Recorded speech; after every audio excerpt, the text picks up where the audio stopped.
Looks like it's time, so let's go. Alrighty.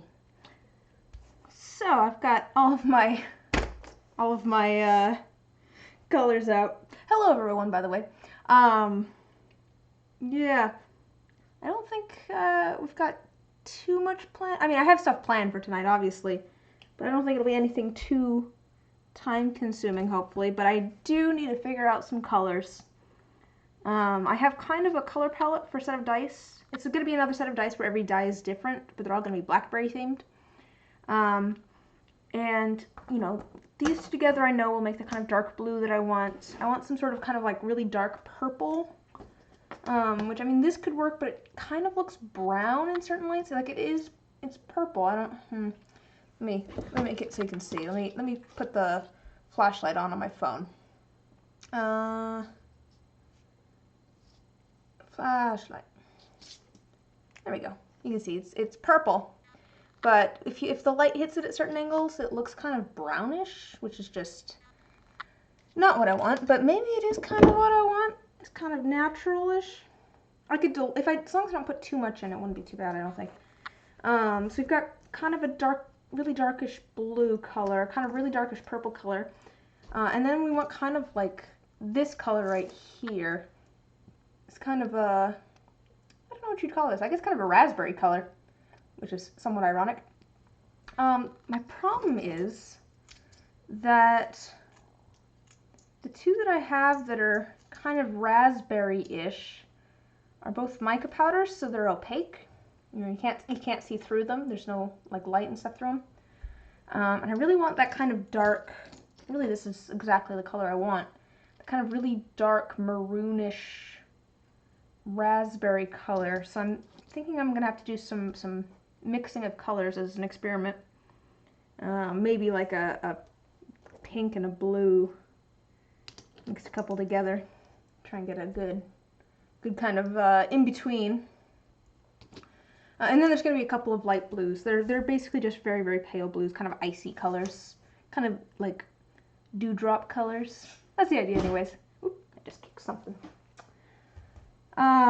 So yeah, we're gonna have to figure that out for the Blackberry set that we're gonna work on.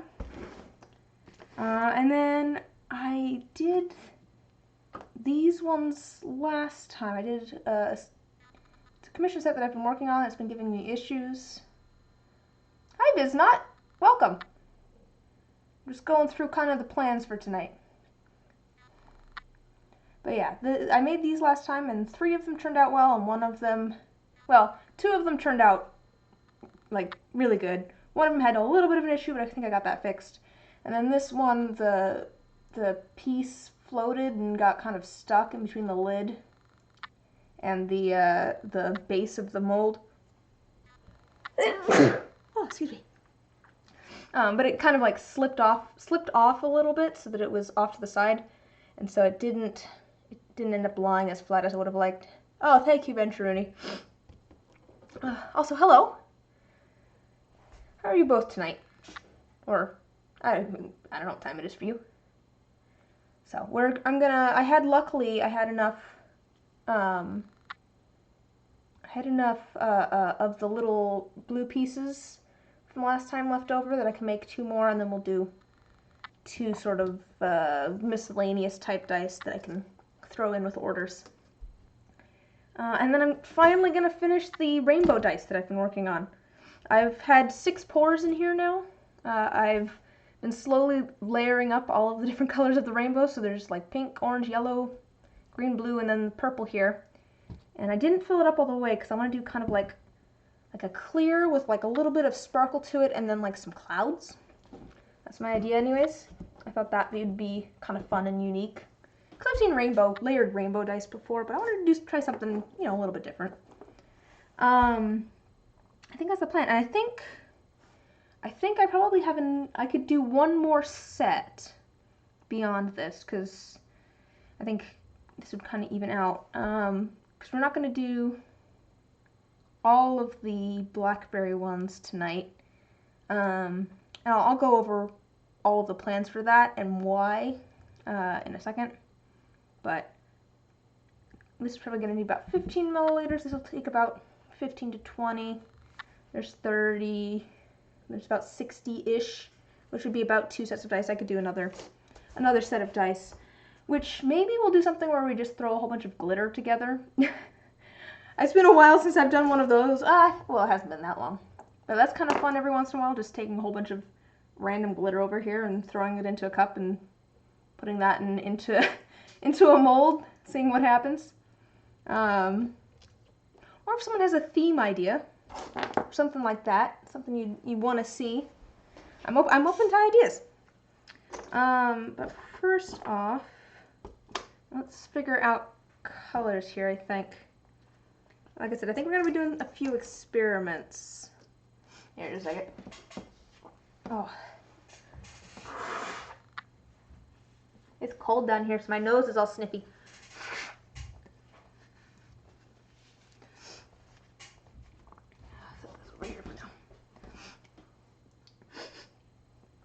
Oh.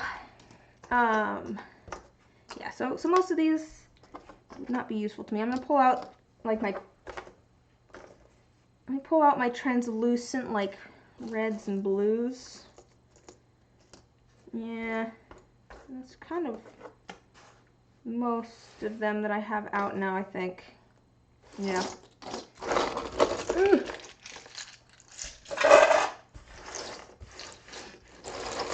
Anybody else up to anything interesting tonight? Or this morning, whatever time it is for you. I'm obviously working on dice, as always. And also eating a very, very sour orange. It's very, very sour. I don't know why I'm still eating it. But I am just chilling. That's nice. It's nice to relax every once in a while.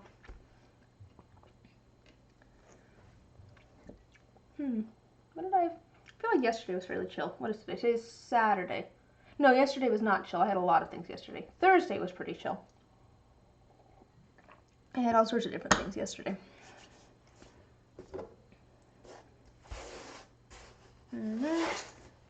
Oops, I missed one. Well, that one might be useful. Okay, so I have that planned out. This one's either going to be... I have kind of a different idea here too. Well, here, let me go through the different Blackberry dice, so I can give you kind of an idea of what we're going to be doing. I'm not going to be doing the D12 or the D20 tonight, and I'll show you what I have for those and what I don't have for those. The plan for the D20 is to have a, well, I don't know which one of these yet, but is to have like a blackberry in it. I think this one's the best. It has a little bit of that kind of reddish color on the end. It's just, I feel like it turned out well. So I have a little blackberry in it, and then I also want some blackberry leaves. The thing is, I'm still pressing those. I climbed down a hill yesterday. At the end of the street that I live on, there's like just like a kind of a, not a cliff, but there's a big like steep hill. And at the bottom of that steep hill, there's a whole bunch of blackberries. So I went and climbed down that hill yesterday and got a piece of spiky blackberry. Oh, thanks. I made these on a different stream, actually, out of polymer clay.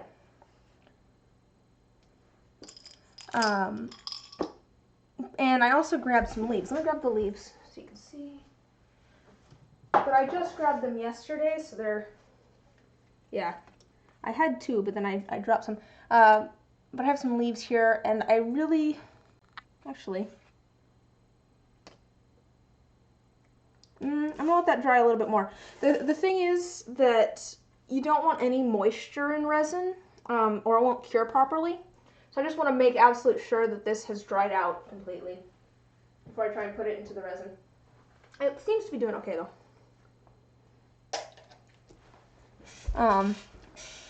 But I want those for both the D20, which is going to have a blackberry in it, and the D12, which is going to have some flowers in it, or a flower in it, which you can kind of see there. And I don't know if the person who ordered these dice are here. The person who ordered these dice is here. Words. But but these aren't actually blackberry flowers. Blackberries are not in bloom at the moment. They tend to flower a little bit later in the year.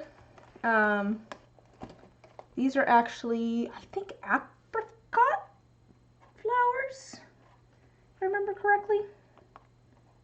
I think this one's pretty, actually. Let's see if I can grab this without crushing anything. It's you? Okay, okay. And just so you know, they're not actually blackberry flowers, but they look very, very similar. It's kind of a bad angle there, but yeah, they look very, very similar to blackberry flowers. So I got these from my parents' fruit tree. And so I figured we'd do that with, I guess I have like a dried out brown leaf here, but I'd rather have like the nice green one. Oh good, I'm glad you like the flowers. Okay, so I'm gonna hold off on the D20 and the D12 until I have the leaves, because I think I want leaves in both of those.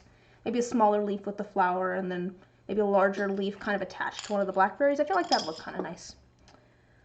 For the D10s, the plan is kind of like a blackberry vanilla swirl ice cream. And that's going to be for both the D10s.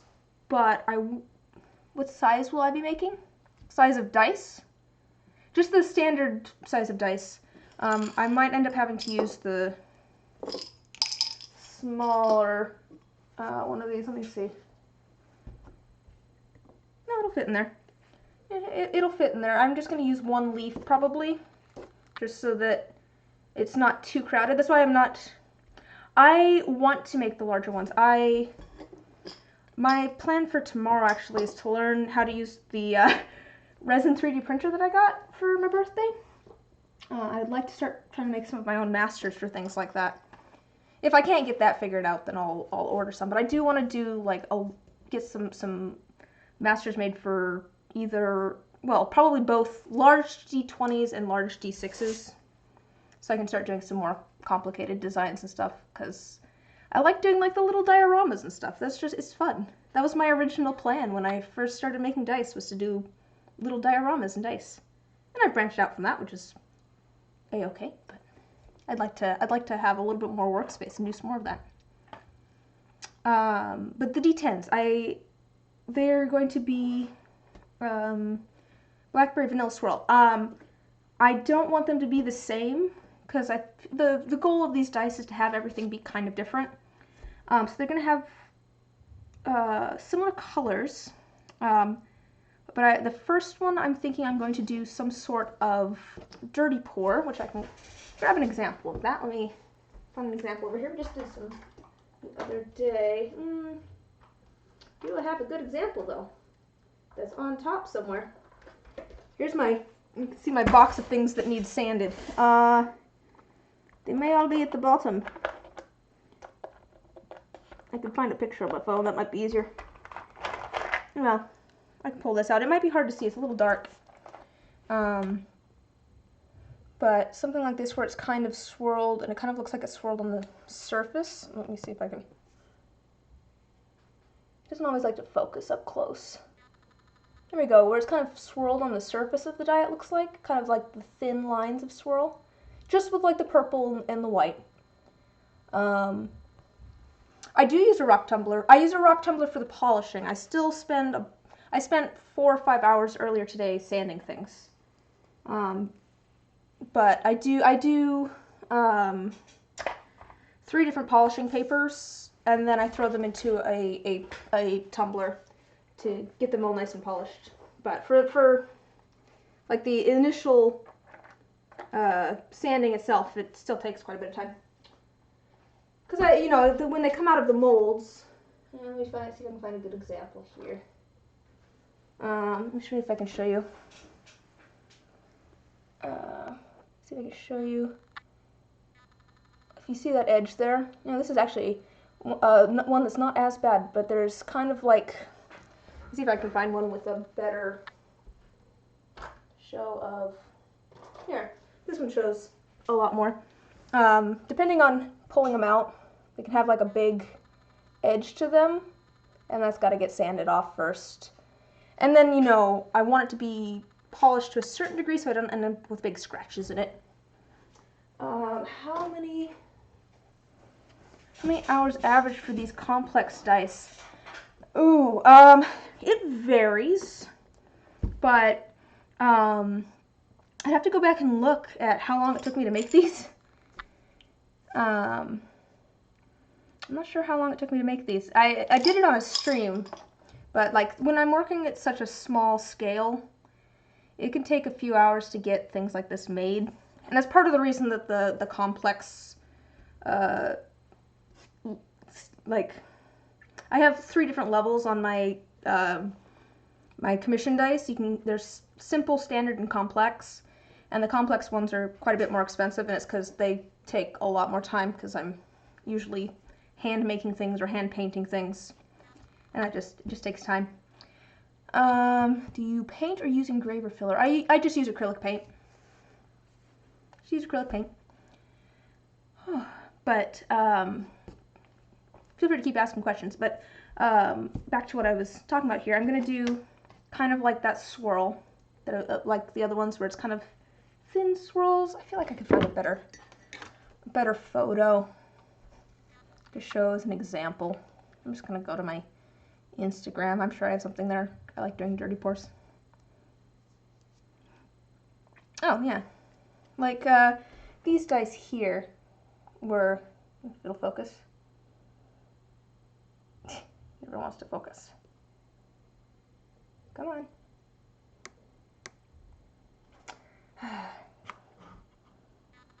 There we go. These dice here with the kind of thin lines and everything, those are dirty pour. So that was going to be the first D10 with probably the opaque mica powder, so it'd be kind of shimmery and stuff. And then the second one, I was thinking of doing kind of like, oh,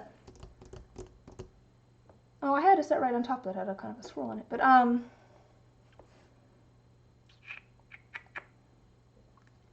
I have an example of those? Yes, I should have one that I just, oh yeah, I have some that I just sanded. Kind of like the coffee ones here. These have been sanded and haven't gone into the tumbler yet. So like this, where I kind of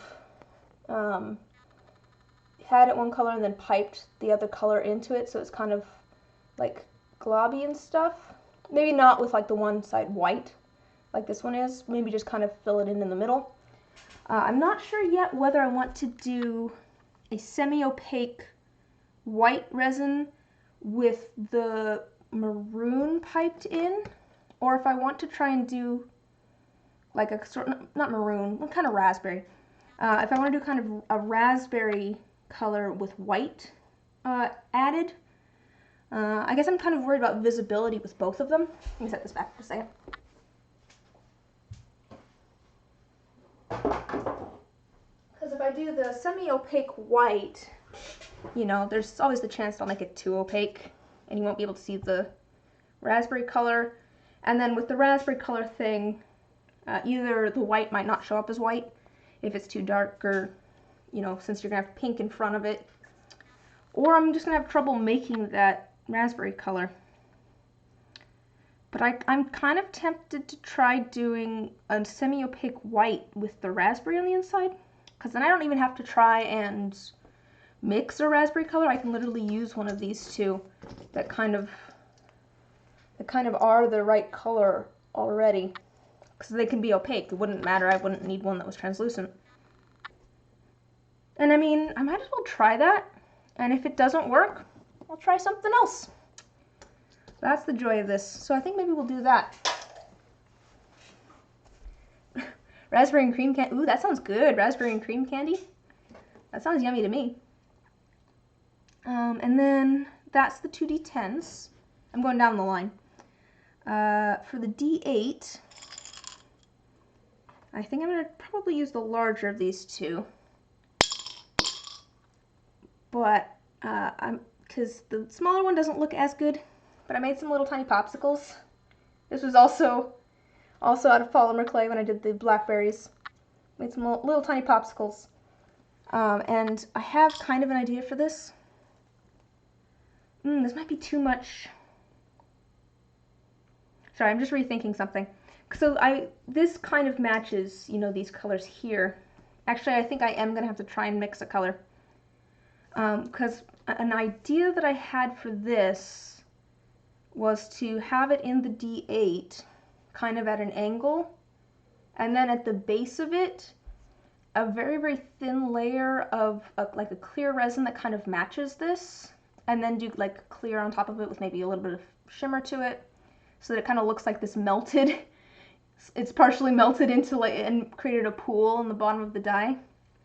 So I might have to try and create some sort of semi-translucent resin that matches in color for this one. So I might actually have to do that. That's the D8. That's my idea for the D8 at any rate. The D6. Oh, good. Excellent. I'm going to finish off my super sour orange just a moment.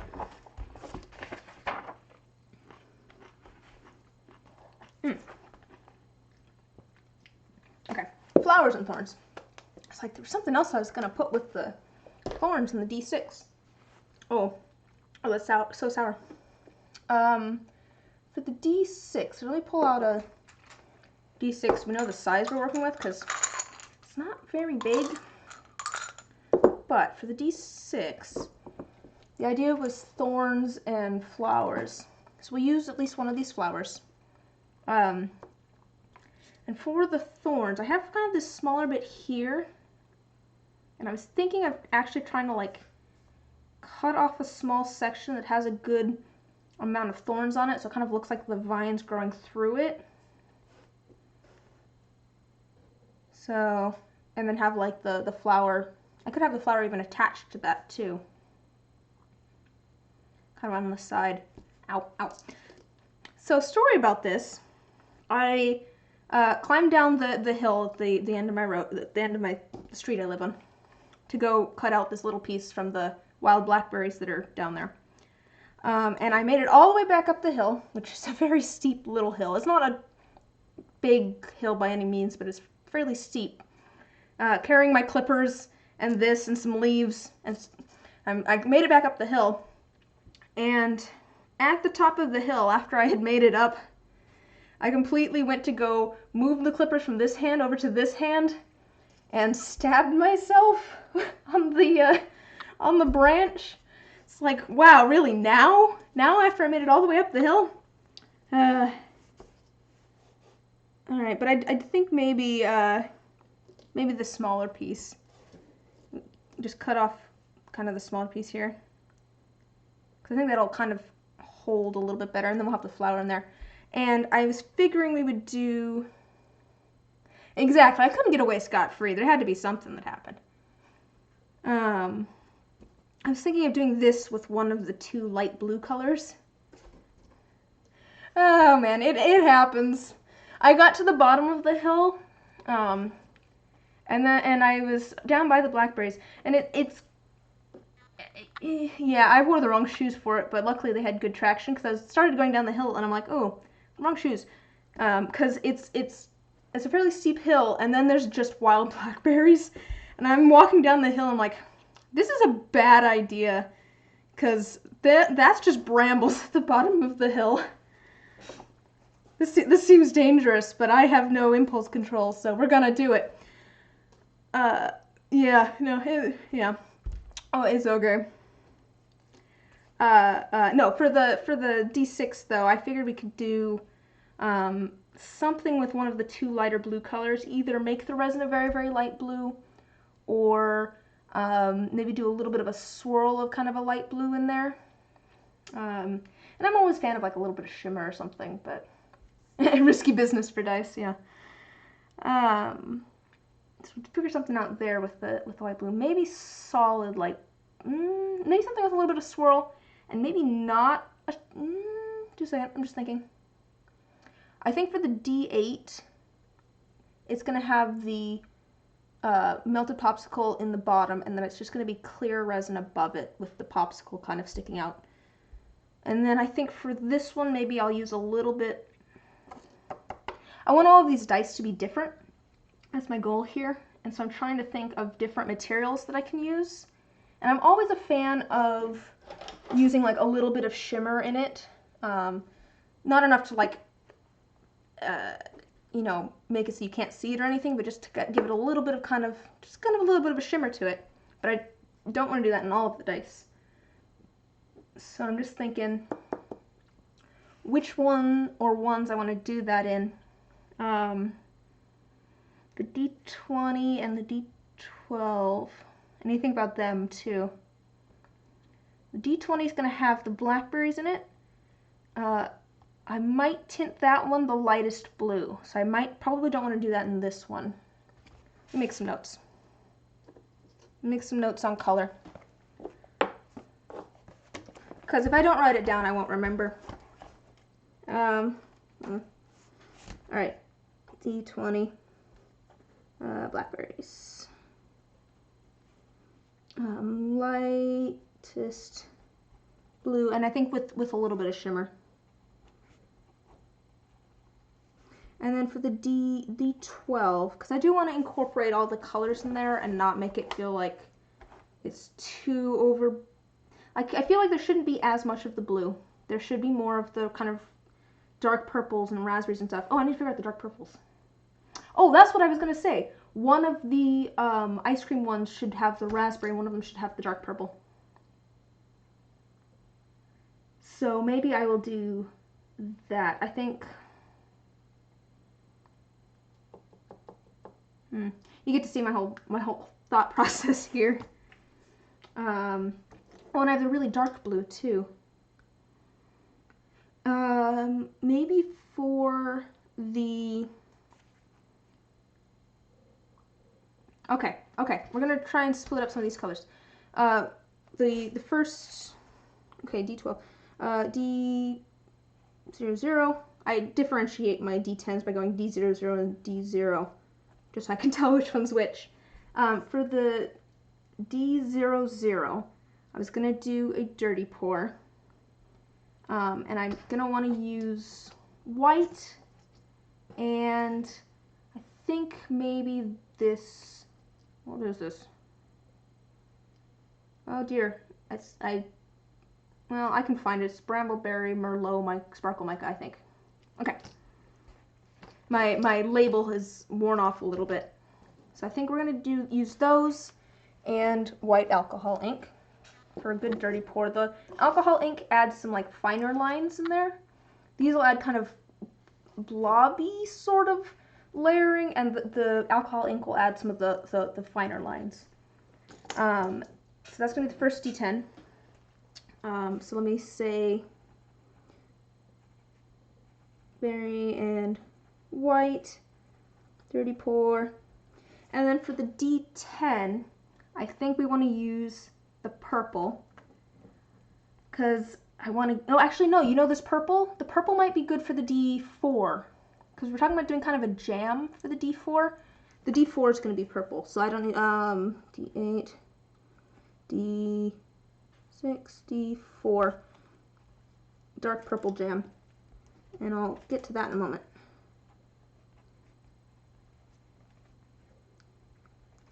Okay, so I don't need to worry about that. I do have the dark purple in there. There's a dark blue. I don't know where the image that was sent to me came from, so I'm not going to show it on stream. I don't know who it belongs to and all that. But I guess I could show you, but I don't know. I'm always worried about like copyright stuff. I don't want to, yeah.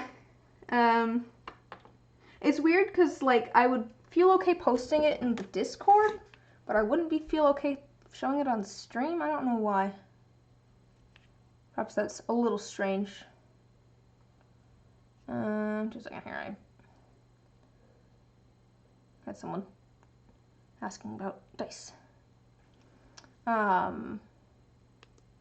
Here, I'll post it to the Discord, and I'll also give, just a second here.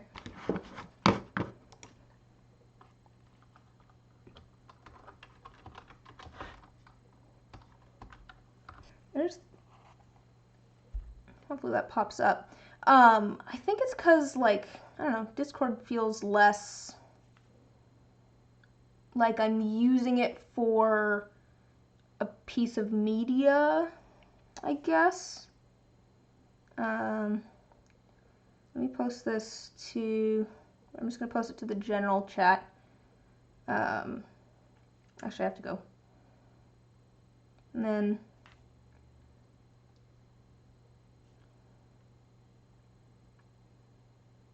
if I can save it.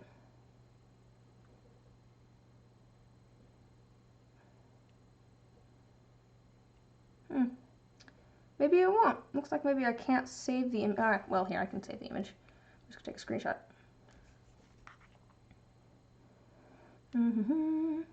This is very exciting content right here.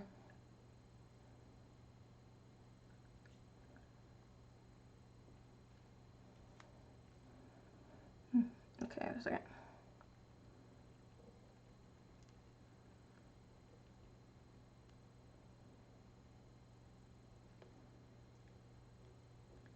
I think I just spelled reference wrong, but that's okie dokie.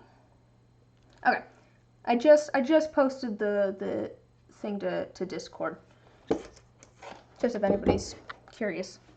That's the colors that we're working with.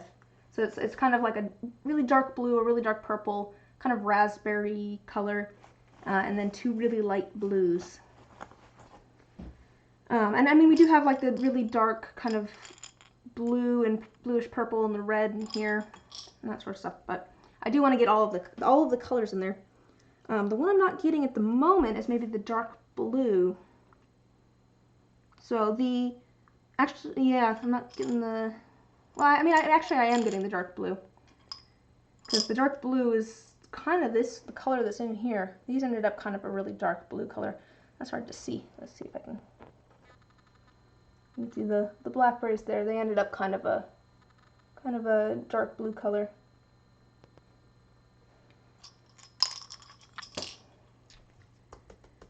So I think I'm probably going to be focusing more on like the purples and the raspberry ranges, just because those seem like the most kind of blackberry colors. But I do want to include the rest of the range of the really light blues and the really dark blue. So.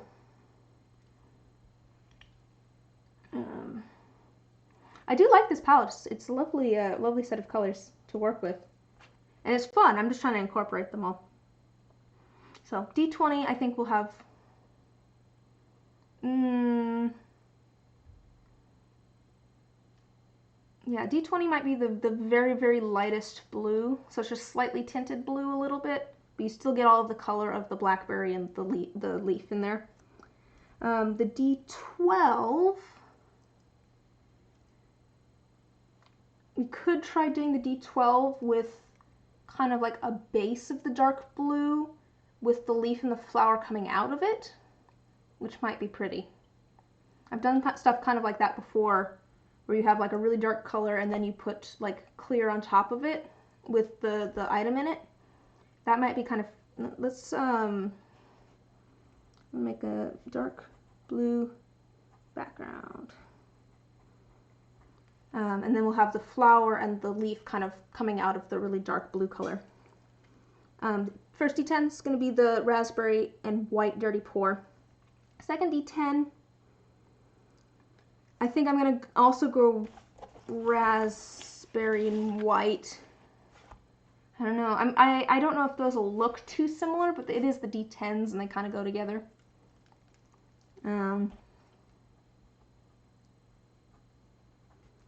I do need to figure out.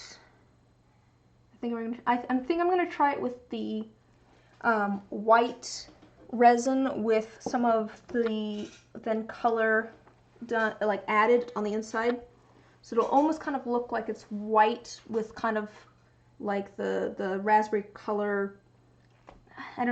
We'll see how it turns out. I've seen it kind of before where it almost looks like it's kind of glowing a little bit.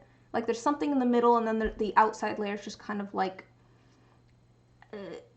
the I don't know. So it's kind of semi-translucent. So just I don't know. We'll see how it looks. Raspberry and white.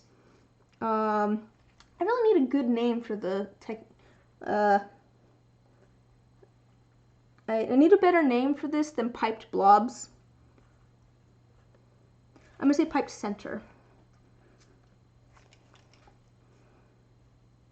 I know what that means. That's all that really matters here. D8, pool of melted popsicle. And that's going to end up in the same color family as well, because it's that same red color. D6, maybe the next dark, so there's two blues. There's a very, very light blue, and there's one that's a light blue, but it's just slightly darker. And so we'll do, let's maybe do that one medium blue. But maybe let's do like a medium blue swirl or something. Just like, maybe kind of like a very faint inky swirl of blue in it, so it's not solid.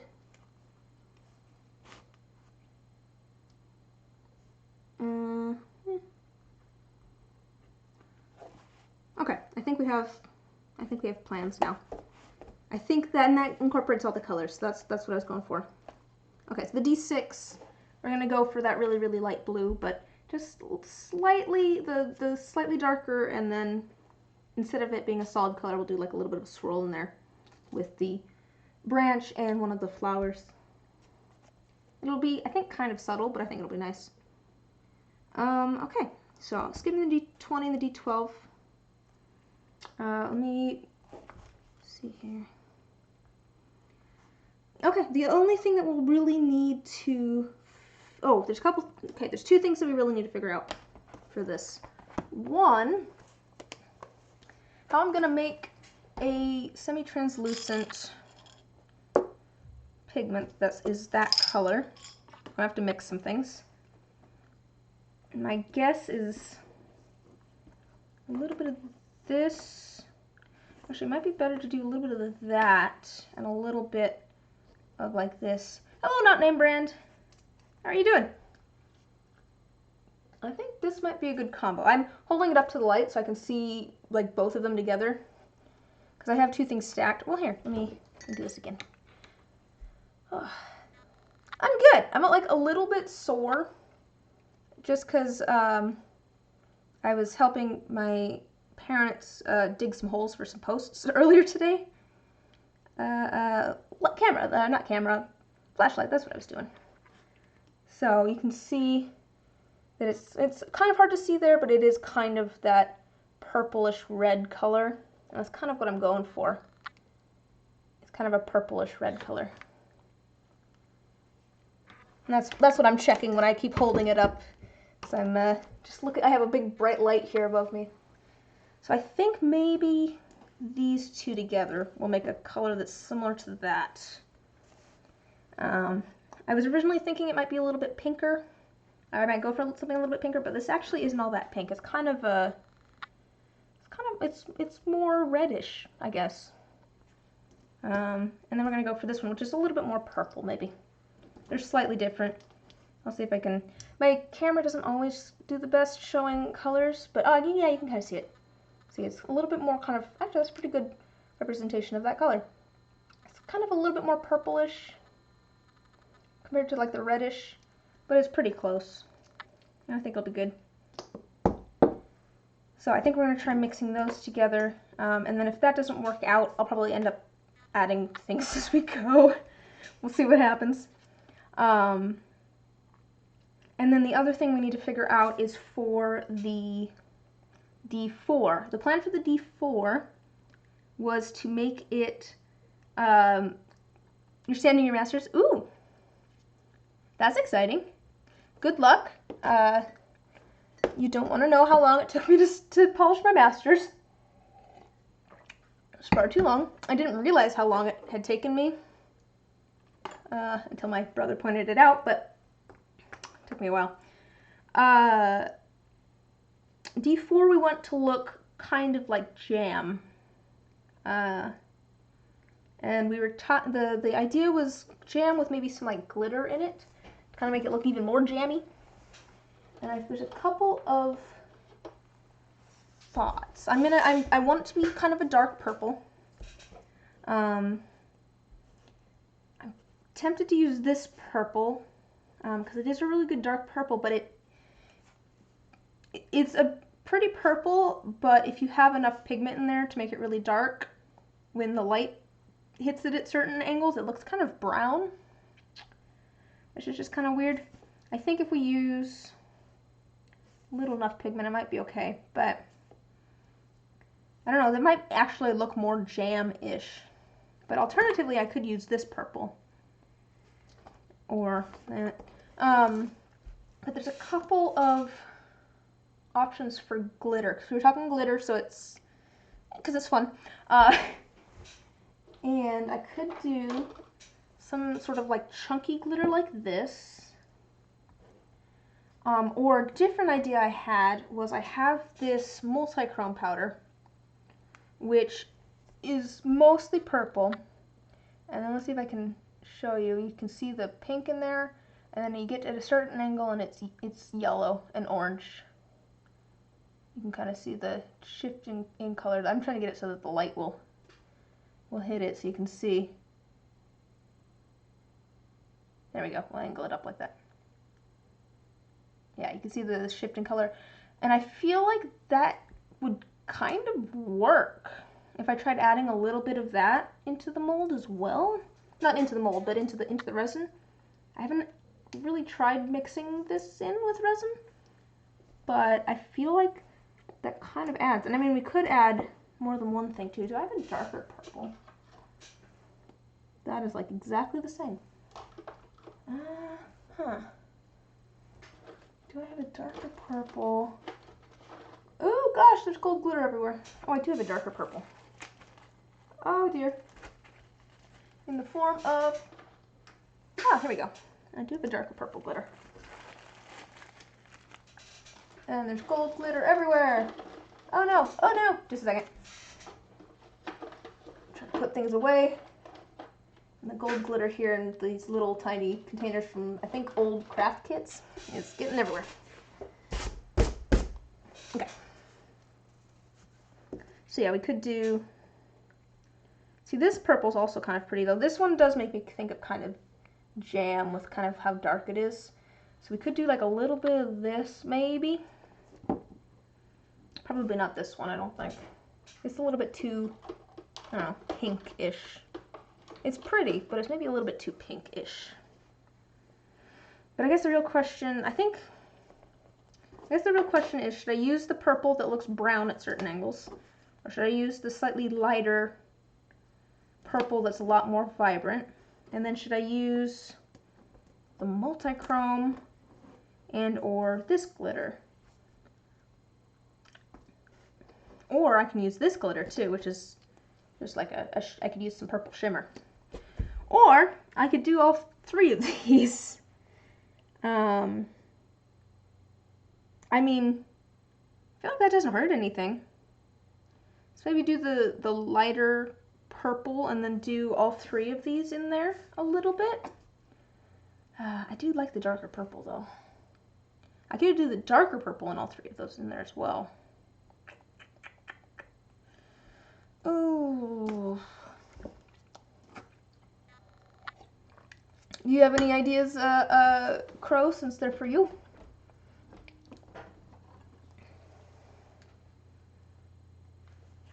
I think on that.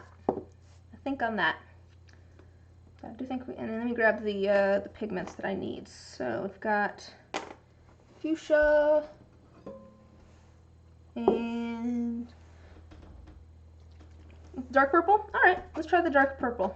If it doesn't turn out, then I can always do something different. Baja blue. All right, let me put some things in order. These ones are gonna go off to the side because we're not gonna use those. I need my what I wrote down. This is why I write things down, because I will never remember.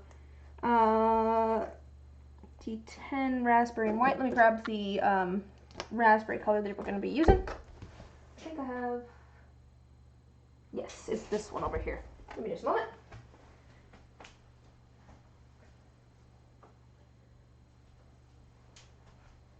So the wall behind me is actually all soap stuff.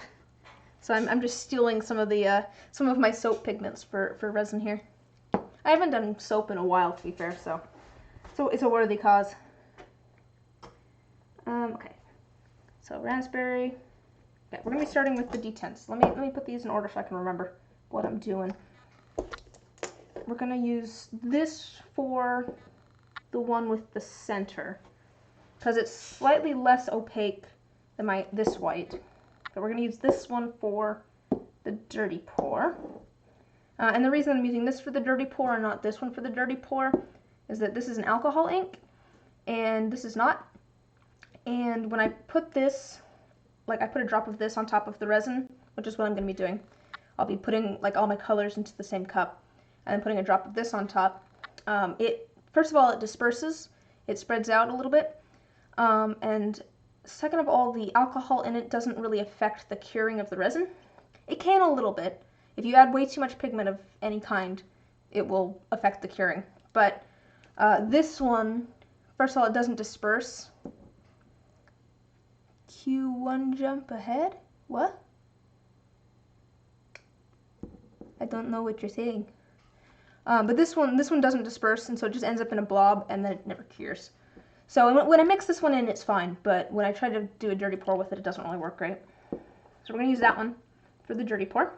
And I think also maybe we're going to do this, and then a drop of that, and because I feel like the shimmer here would be nice. So that's the micro pearl, which is this one. So we've got our three things there.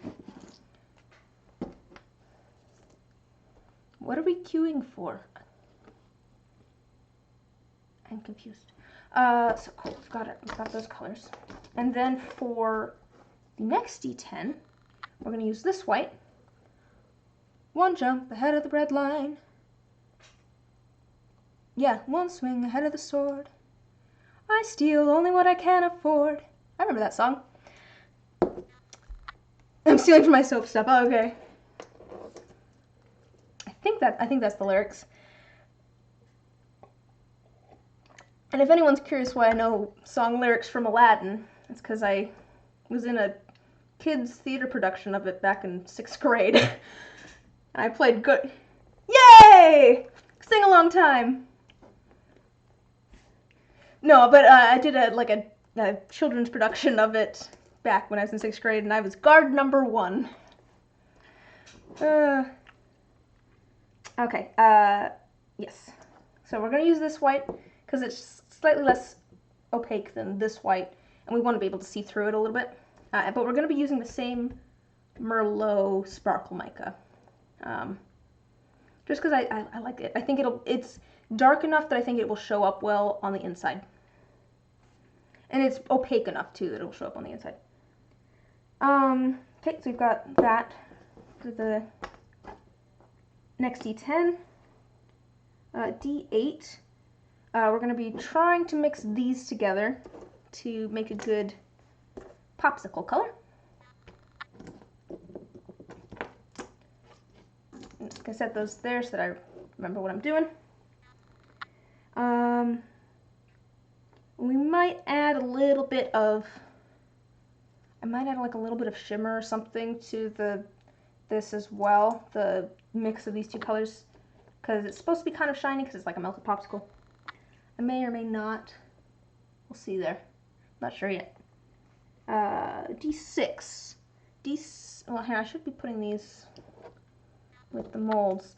And I have some of these molds with the high number on top and some of them with the high number on bottom.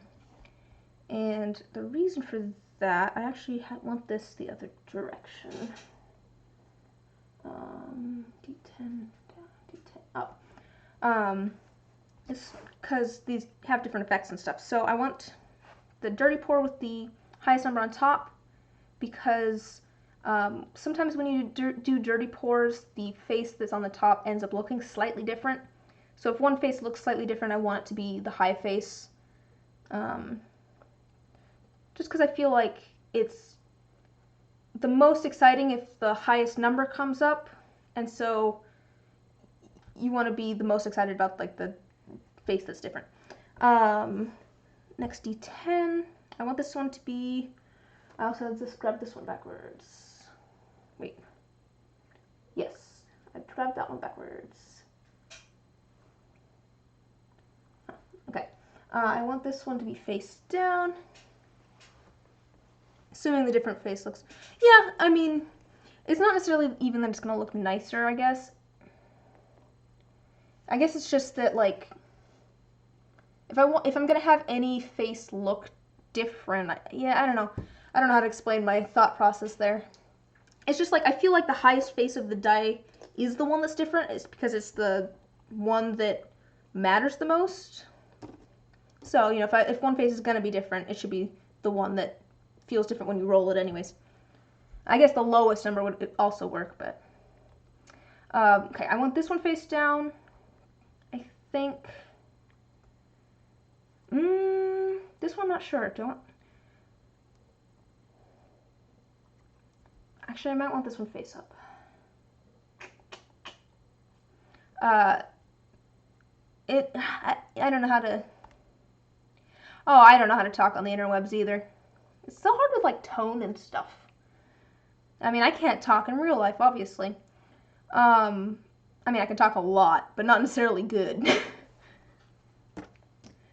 And I'm going to contradict myself here because the reason I'm not sure which die I want to do here is because I don't know if I want the highest number or the lowest number to possibly look different.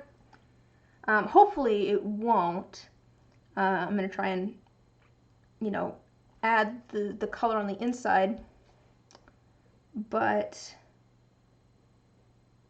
yeah, it's weird. I guess for the ones where I'm like pouring something, I usually have the highest number on top so that it looks like it was poured with the highest number on top, but for things where there's like tendrils or something, usually I have that from the lowest number so that it looks like it's coming up from the bottom. And I guess in this case, I think I'm changing my mind again. We're gonna go back to having it with the highest face on top, because it might end up slightly different again, because I'm gonna be piping some of the darker color in there, and so some of the darker color may get pulled out and end up on top, and hopefully there won't be any of that darker color on any of the other sides. It should be kind of like contained, but so we'll put it on top in case it's different. Different densities. To be fair, some of the pigments are different densities. Actually, thinking about it, this one probably is heavier than this one. We'll probably pipe that in when it's a little bit thicker, though, so hopefully it doesn't all sink. Yeah, depending on what I'm doing, I'll wait for things to get a little bit thicker before I pour it. It depends on the effect I want. Let's see, the D8, got all of our stuff. I want the highest number on top. Yep, highest number on top because I want it to look like it has melted when you have the highest number up. I don't need these here. Just a moment.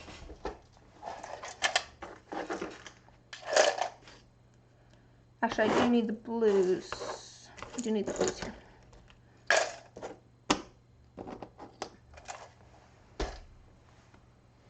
Yeah, no, this is probably going to be a little bit heavier than this, just because this is mica powder, so it's technically ground up rocks. It doesn't really affect it too much. I try to make the dice that I make, you know, weighted as evenly as I can. If I were to add way too much, it might, except I'm putting it in the middle, but, you know, if I add way too much to one side, it might affect the balancing and stuff, but it's negligible. Shouldn't be an issue.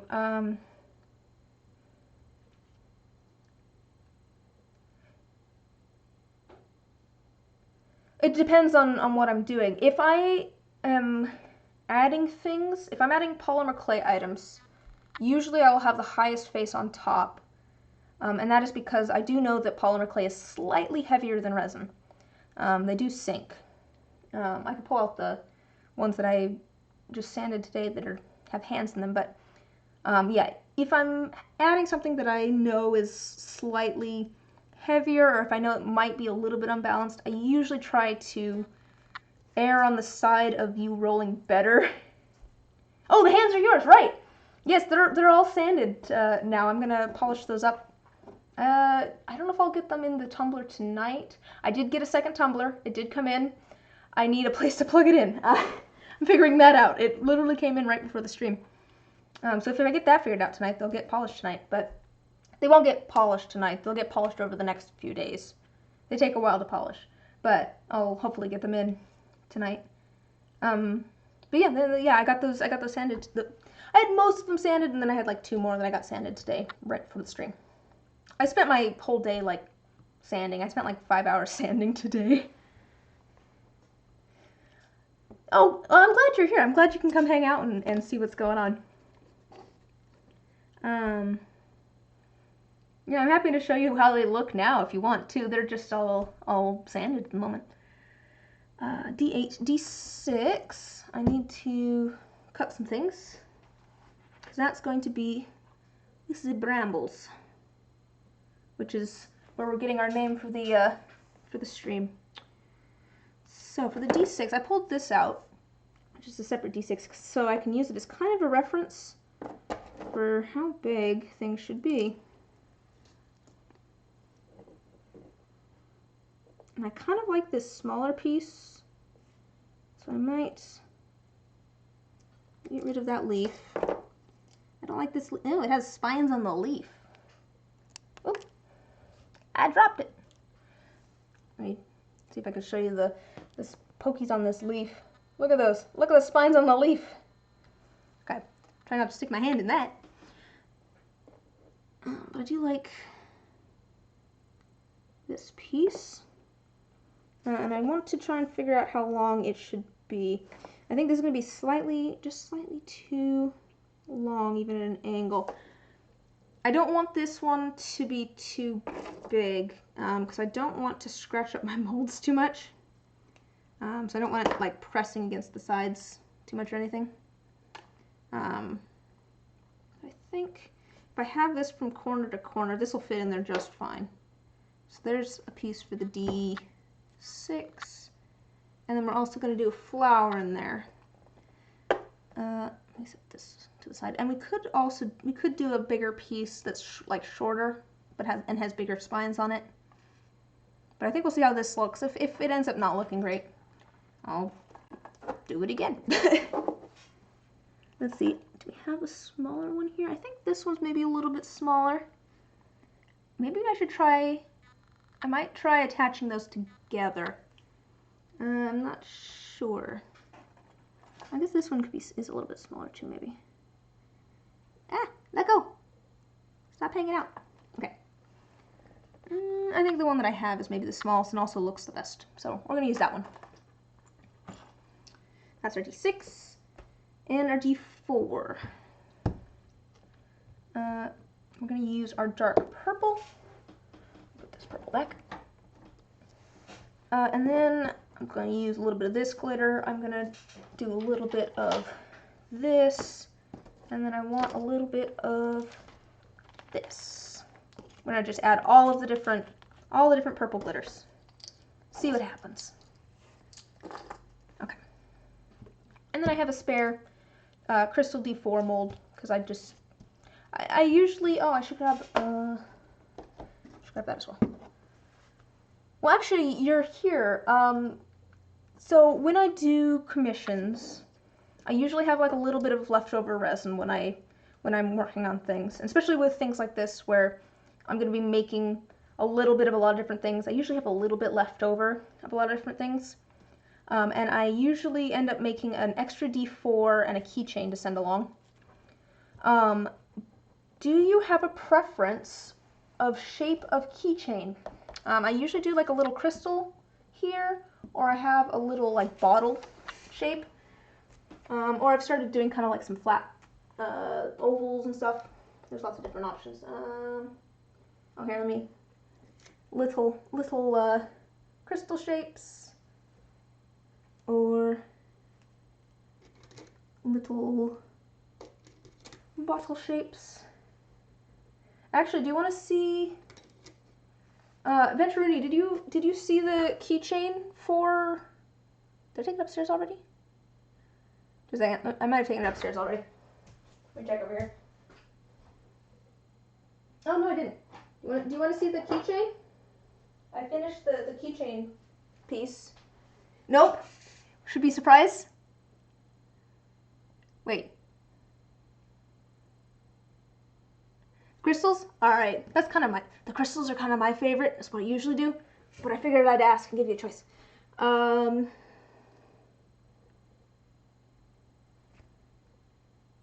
Okay, so we're leaving that as a surprise. Okay. Put that back over there with things. Oh, you'd love to see. Okay. I wasn't sure whether nope or surely. There was lots of things being said there. There's a little bit of a delay between like when I say things and then when you hear it. And so it's sometimes confusing knowing which thing. Oops. I just got hand grease all over it. It gets confusing sometimes when I like figuring out context of things. But here's the little keychain for yours. This hand's not quite as detailed as the other ones. This was kind of my tester one, but fun little gold keychain there.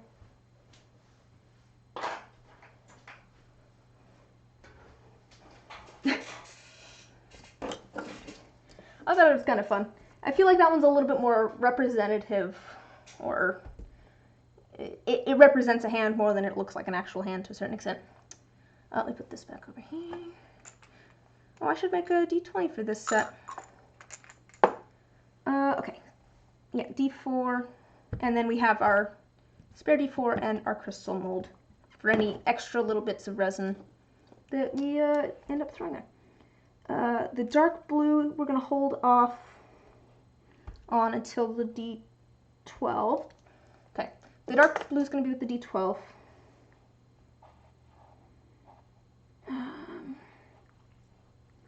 The D6 is going to have a medium blue swirl. I kind of think this blue. It's not going to be this dark, don't worry. But this is... actually, maybe this one. I'm changing my mind. I'm going to go with this one. It's slightly cooler toned, which kind of matches the color theme a little bit better. So we'll make this a lot lighter. Oh, hi Maggie. How you doing? Yeah, we'll make that very light, but we'll use that in the D6. So that's this one.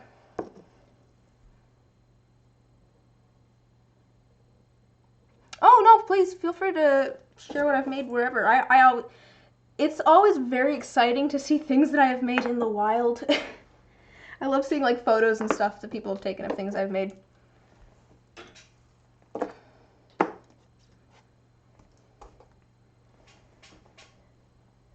So that'd be awesome. Please, it's free marketing for me. I'm not going to complain. But also I just love seeing people enjoying the things that I've made. That makes me really happy. Alright. I've got... That's not the wrong one. That one goes there. Not using that one. I appreciate that. I do appreciate that. Okay, and then we're not worrying about any of the rest of this today. The rest of this stuff will be for later. I'm just going to set it off to the side for now. I'll set it over there with some other polymer clay things I need to bake and make. Alright, so I'm actually going to set these off to the side for now. It might make things a little bit hard to read. We'll move that down a little bit. So I can grab things for all of the other sides.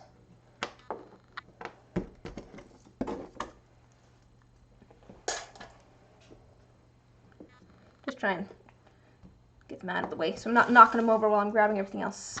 And those go there. And we've got our plans figured out. I may grab this later because I can never remember what I'm doing, but that's okay. Cups. And that's going to be for that one. Alright, so like I was saying, this has layers of rainbow in here. So there's, you know, pink, orange, yellow, green, blue, purple. And I want to do like a clear with some clouds. And I'm actually going to do the same sort of thing that I'm going to do with the D10 that's going to have the color piped into the center of it. Except that I'm going to be doing it, actually I'm going to steal this pipette because that looks like it would be good for clear. And this one looks like it had pink on the outside before, which works out. Oh, it's just on the outside anyway, so it'll be fine. Oh man, there's just resin everywhere. Okay, so I'm going to have kind of a clear with a little bit of shimmer to it. I'm going to use some of the macro pearl that's over here, and then we'll use some of the micro pearl and pipe some clouds into here, because I think that'll be fun and pretty. And actually, let me grab the lids for this, because I'm actually going to be finishing this up today. I'm missing one. Here it is. Let me put these in order. I always find it easier to keep track of things if I have things in some sort of order. Okay. Oh dear, which D10 is which? This one is this one. Okay. Could I make custom dog tag type things if they're thick enough?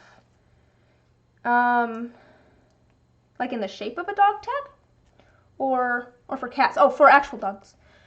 Men in Black and Orion's belt. I don't see why not. Yeah, I don't see why I wouldn't be able to. I need to figure out a mold for them, but I think I have something I could use for that. I think I have like a little, like an actual little like blank dog tag thing that I could just make a mold of. So yeah, that would be doable.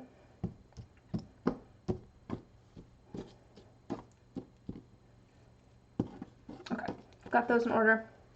I figure I'll probably just use whatever leftover resin I have and color that. We have these that we're going to re-pour, and also use those. And then I have this one that I need to add just a little bit of clear to. It's one of the ones with the bees in it. And the other one did turn out, but I like the bee in this one better, so I'm hoping that this one also turns out. What else you could use? Hey, I'm always looking for ideas, so, you know, I'm always looking for ideas of more things to make. I want to start branching out a little bit. That's part of the reason I wanted a resin 3D printer, was so that I could start making some masters that I could then make molds of, to then make resin things of. Because, like, I want to start making maybe, like, keycaps, something like that. So I'm adjusting you guys a little bit. Hi, Vertex. How you doing? Thanks for joining us. But yeah, I think keycaps would be fun to make. Okay, so we have all of our stuff figured out for these. I'll have to grab little cups and start putting all of the pigments into them. Oh, fun! Yeah, I have it's like my monthly existential crisis about what I'm doing with my life. That's always fun. Sorry to hear that, though. That does really suck. Oh dear.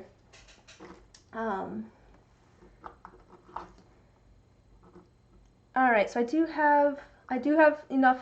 I'll have enough resin to make one more set of dice. I'm open to suggestions from the chat, and if no one has any ideas that I want to do, I'm just gonna mix a whole bunch of glitter together, and we'll see what happens. Let's see what I got.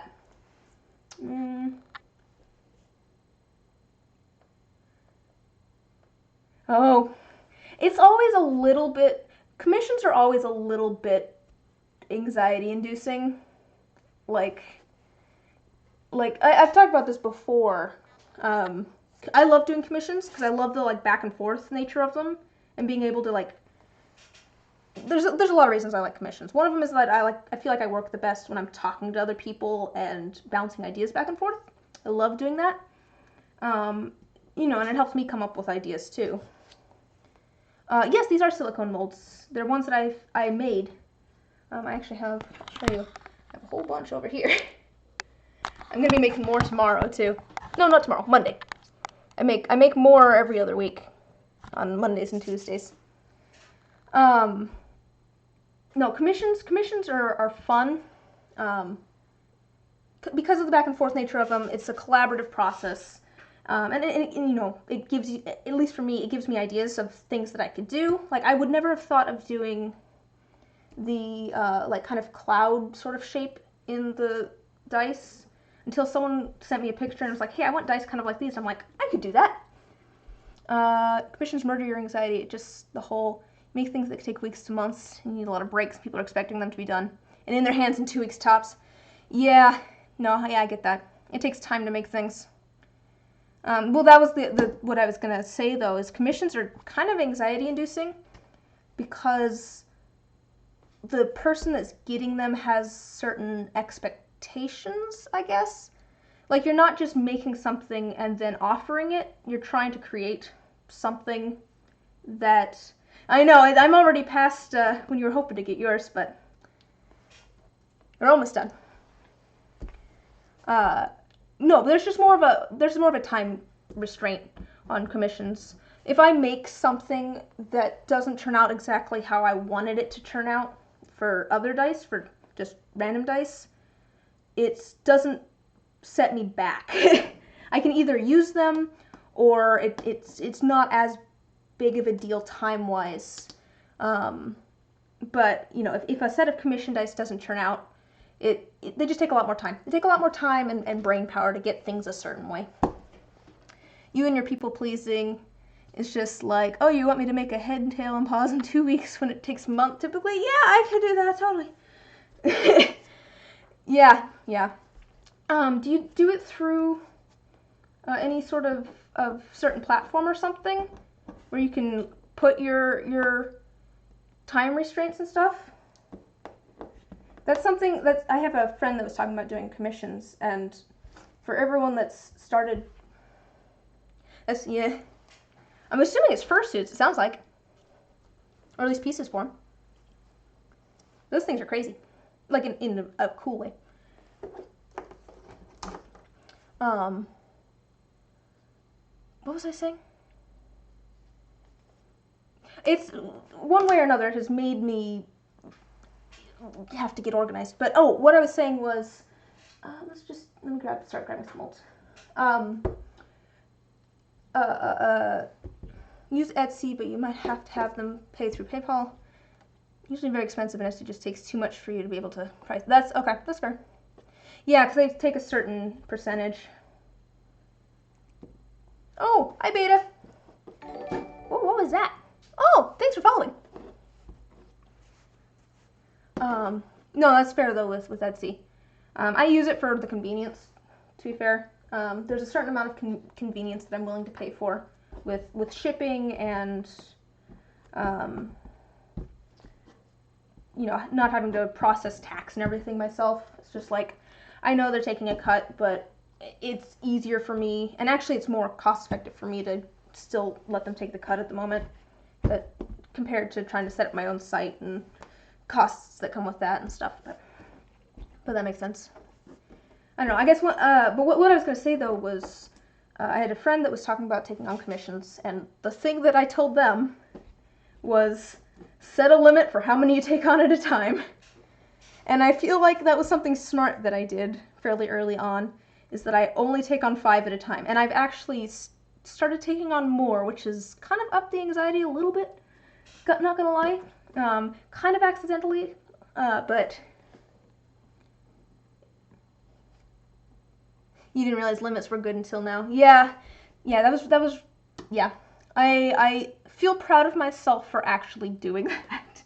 But I was telling my friend, I'm like, if depending on how many you can do, only take on like 5 at a time, because otherwise you're not going to get things done in the time frame that people would want things done. Yeah. I've had to raise prices, just because I've been blessedly booked for commissions. And I raised them. I'm still booked. Elasticity? I'm assuming you mean in some sort of business sense, but I'm not sure what you mean by it.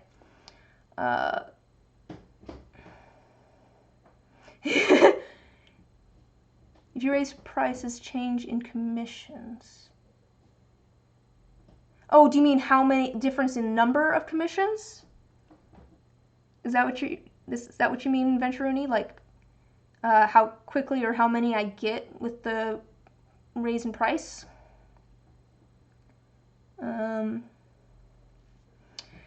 You know, I haven't had a lot of change because I've been consistently booked still. I value like yeah, so I might end up raising prices again.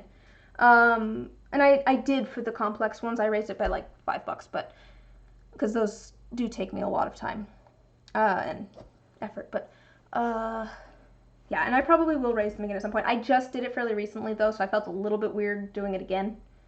But I think it is time intensive, yeah. But it is fun too. Just, you know. That was something. I'm just talking now. I'm not actually working on anything. If people have ideas for what this set of dice should be, feel free to send them in the chat. To be fair, most people come in with some sort of specific idea. People like you have a specific idea will pay for it. Personally charge 160 for a raptor mask and 300 for foam mace head. Even told. Well, that was actually what I was just gonna say. Who was I talking to? I think it was my dad or my grandma. Both my dad and my grandma are very crafty people too, but neither of them were interested in having their own crafting business. Like they've done things where they could have, and they've done like art shows and stuff, but it never really appealed to them. I can't remember which one of them I was talking to. I think it was my grandma, because she has a friend who is a full-time artist. I can't remember, but they were basically saying that I think it was my grandma, because it was her artist friend that was, I think, said it, that, how did they put it? It was something along the lines of someone had told her friend that she needed to figure out, like, price of materials and how many hours she worked to get something done and charge accordingly, and she just kind of laughed at him. Because you can't really do that to a certain extent, depending on what you're doing. Like, you can't always just figure out your hours, because there's going to be, you know, how much people are willing to pay and all of that fun stuff too. But on the other hand, you shouldn't, you know, shortchange yourself. You are putting a lot of time and effort into it. You know, you should be making money from it if you're selling them. But yeah.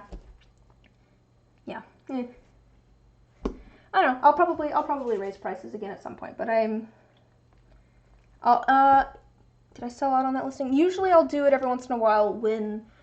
So I've started taking on more commissions. I still only have 5 listed for a set of dice like this. But the thing is, I started adding other options. So now I have 5 of the fate dice. Have an open-ended pricing thing. Yeah, I mean, that's not a bad idea. It just, there's a certain amount of convenience, I guess, in not having to try and figure it out. Figuring out prices is the hardest thing for me. Have the lovely option of taking quotes. You raise the price depending on how long and difficult we think it'll be, depending on what you're being paid to make. Yeah, that makes sense. It makes a lot of sense. Yeah, no, it makes a lot of sense. To be fair, I don't always know necessarily how much work something's going to be. Oh no, it's good advice. Economics life, yeah. Yeah, it's just simpler for me. I hate trying to figure out prices for things. I'm really bad at figuring out how much I should charge for things. I have gone to my Discord at least once now and gone, someone wants this. How do I charge for that? And people being like, this at minimum, and I'm like, oh, that is double what I was thinking. So, okay, and yeah, pricing things is difficult. Okay, let's actually figure this out. Instead of just sitting here and talking about, you struggle with base prices, really. I have kind of figured out, like, a system now, to a certain extent, and I'll need to change it a little bit. But, like, for commissions and stuff, I always have, like, a base price of, like, 20 bucks, and then there'll be a certain amount per die, basically, and I'll figure out costs that way. But I might just, raise the base price a little bit or something. Yeah, exactly. With pre-mades, it's much easier to price since it's already done and made. That's absolutely true. I have different sets of dice that I'm just like, yeah, I have a better idea of how much time it took me or effort. Yeah, that's very much true. Like this set of dice here with the rainbows, I have a better idea of how much work this has taken with, doing 7 different pours compared to, something like this with the blackberries where I don't necessarily, I don't know how much work it's going to be. You messed up, not name brand. What did you do?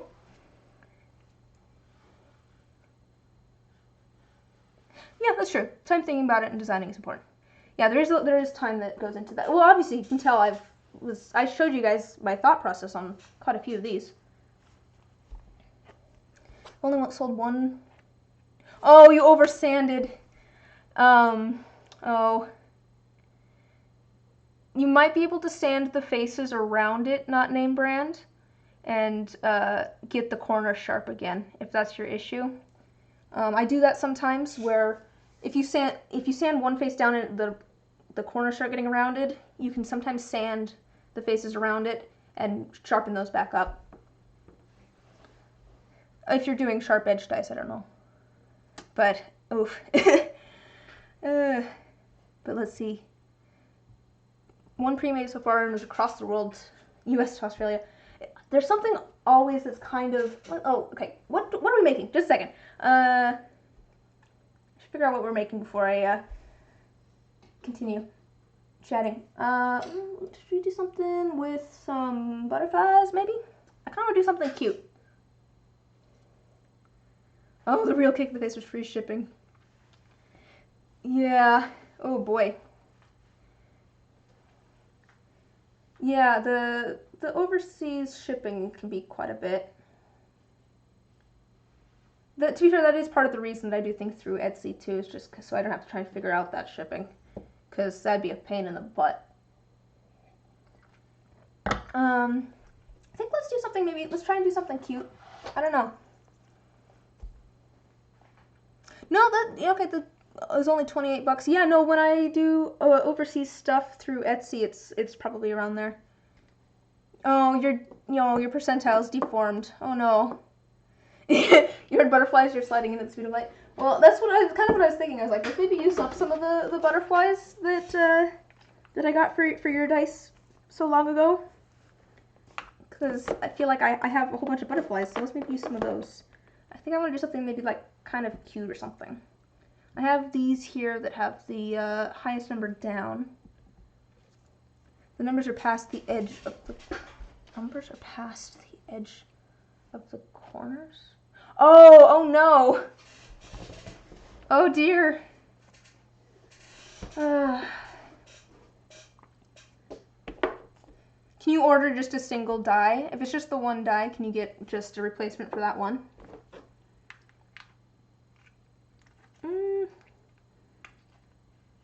It's maybe like a dark purple.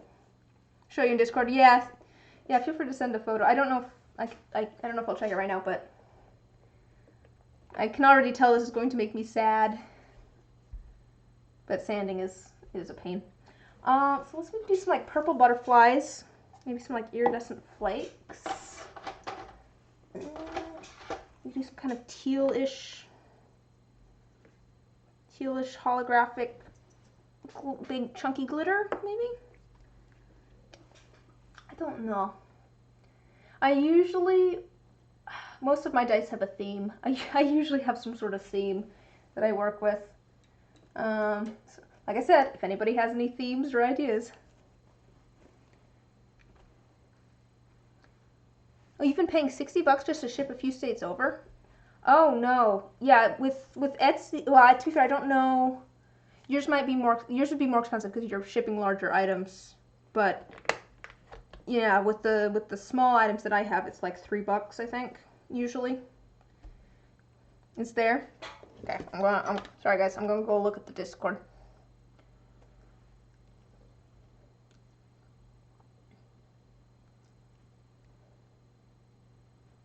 Oh no. Do you mind if I show not name brand? Okay. Not very heavy. Okay. No. Yeah. You might be able to sand that side down a little bit, but I don't know if that it would center it. Because if you sand it down, you know, it'll be a little bit wider again, so you might have a little bit of outside edge there, but oh man. No. But yes, if I'm okay, I'm gonna do since I'm not hearing anything, people, we're gonna try and do some, I don't know, cute dice. I'm gonna do some purple holographic butterflies. Ooh, I could try doing no, never mind. I don't have the stuff here for that. Oh, we could do, there's two different colors of purple. I could do kind of like, or I could do like a dark purple. Oh, let's add some of this glitter. Lavender, sea breeze, and butterflies. Yeah, let's do like, maybe we'll do like a lavender, like a light purple resin with that. That'll be nice. And I have this kind of seafoam blue-green, which I think will be kind of pretty. The dive is skipping as you were sanding and you don't know why. Stripping the corners out, trying to fix it. Oh, yeah. Press F for the percentile dice. Oh, F's in chat for the percentile dice. Get a little bit more of these. Oh, man. Yeah, oh, so you're using like a sanding wheel. I guess that would speed things up, but I was gonna say, I wasn't gonna tell you how long it took me to polish my masters. I did it all by hand, and it took me like 8 hours to polish my masters. Yeah.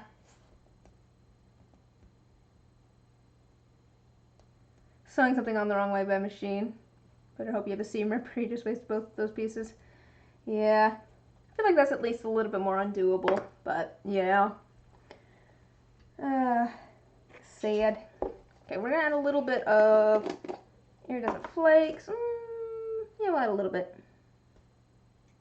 I'm adding kind of a little bit of blood. Like I said, I'm just doing something with lots of different things. Let's add a little bit of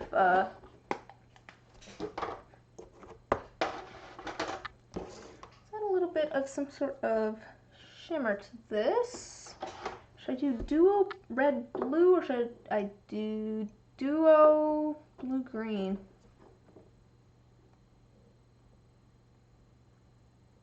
Oh, you make your own one-time use patterns typically. Oh, I see what you're saying.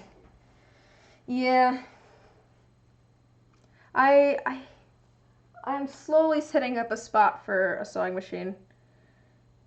I haven't really done a lot of textiles, but I think it'd be really fun to make like my own clothes and some costumes and stuff. I think let's do the duo blue green or red blue.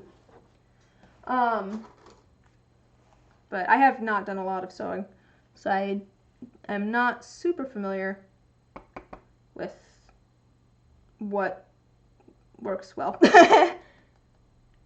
Designing your own wardrobes. Oh, okay. Yeah, I feel like I have kind of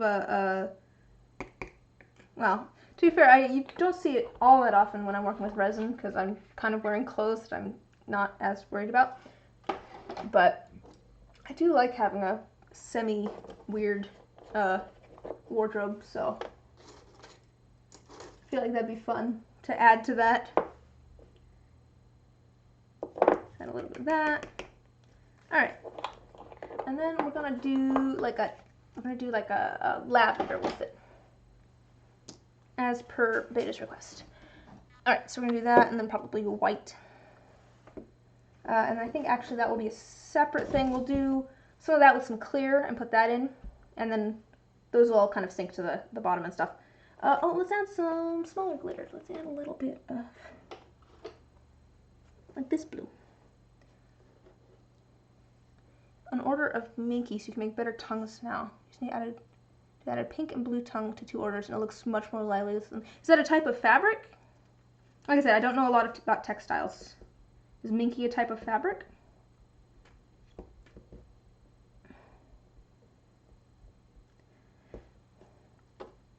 Super soft and nice. Oh, okay.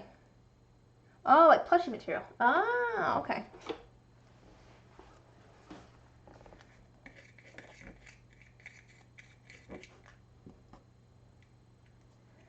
So there's two, this is unrelated to that.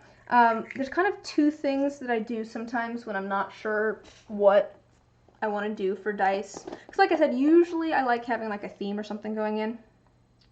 And one of them is just going through all of the glitter that I have over here and mixing a whole bunch together and seeing what I come up like. What colors look nice together? All right, great. We're gonna throw all of that into a container. And the other thing is just dirty pours, usually with like black or something, and then, you know, alcohol inks on it. If I don't know what I'm gonna make, those are usually the 2 things that I end up doing. I think that'll be good. There's a little bit of blue glitter. It's mostly gonna be some iridescent flakes, but that's okay because the other stuff will sink, so we'll see it more probably. People who think they're blind. Oh, you're blind because they can't see in the eyes. They don't. Dude, this is.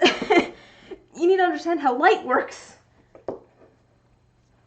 And also, that the eyes are not where you're looking out of, probably. Are you looking out of the mouth? I would assume?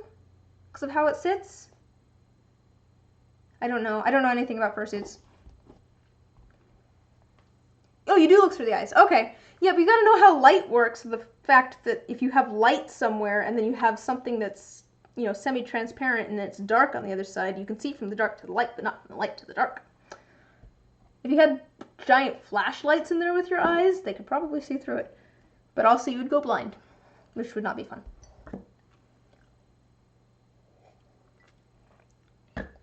It's a material called buckram. Buckram? Use vinyl mesh though, much easier to paint. Oh, that makes sense. Yeah, I made a, do I still have that here? I don't have it here anymore. I'd have to go find it again. I think I had put it here at one point because Oculus and I were, let me see if I still have it on this computer.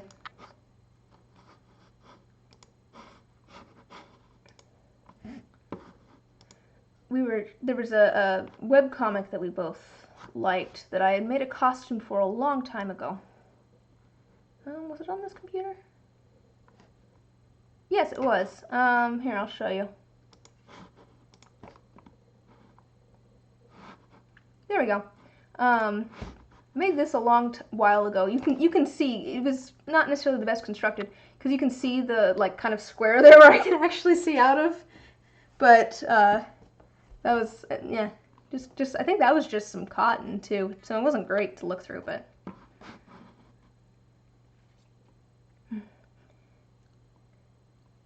It's from a webcomic. Oh, yeah, that was fun to make. That was a fun costume to make.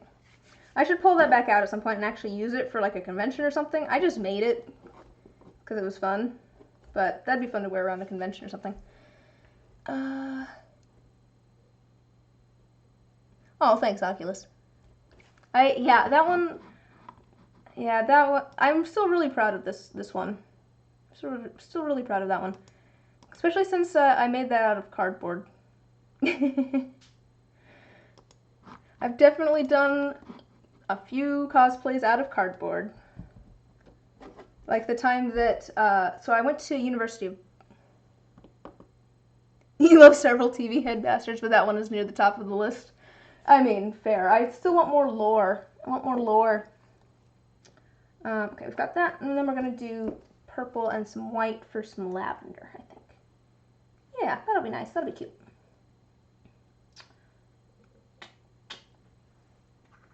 Grab that. And that will be for the purple. Cool. We've got those. Those will be nice and easy.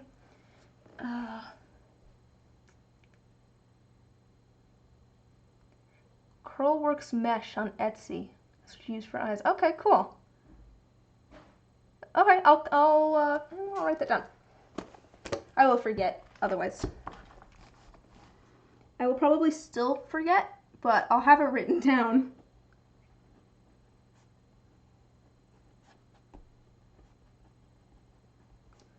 For okay, cool. You can paint it pretty easily, but we'll need to layer it tediously. Okay, that's good to know. Good to know. Yeah, it's been a while since I've done any costuming. To be fair, it's one of those things where like I like dressing up for things, but there hasn't been much to like dress up for this year necessarily. And every once in a while when I'm streaming something where I'm not as worried about getting messy, I'll dress fancy, but like costuming and stuff, it's just like, what am I gonna do? I didn't even really have a Halloween costume this last Halloween all that much. I just kind of, I don't know, wore something I already had. Okay, I think we're... Dress up for yourself? No, I love dressing up for myself. I always... That's part of the reason, like, one of my goals for myself is to actually change out of my pajamas on days that I'm working. Since I'm working from home and not really seeing anybody. Except my brother who lives with me. But yeah, I always feel better when I'm dressed nice. So I do try to dress up for me just because it's fun. I always feel good when I'm all dressed up. Oh, my eye makeup for Halloween was really cool. Oh, thanks. See, I like doing stuff like that too, but I haven't really done much of that recently. I think I'm gonna attach the flower to the you in pajamas. There's other clothes?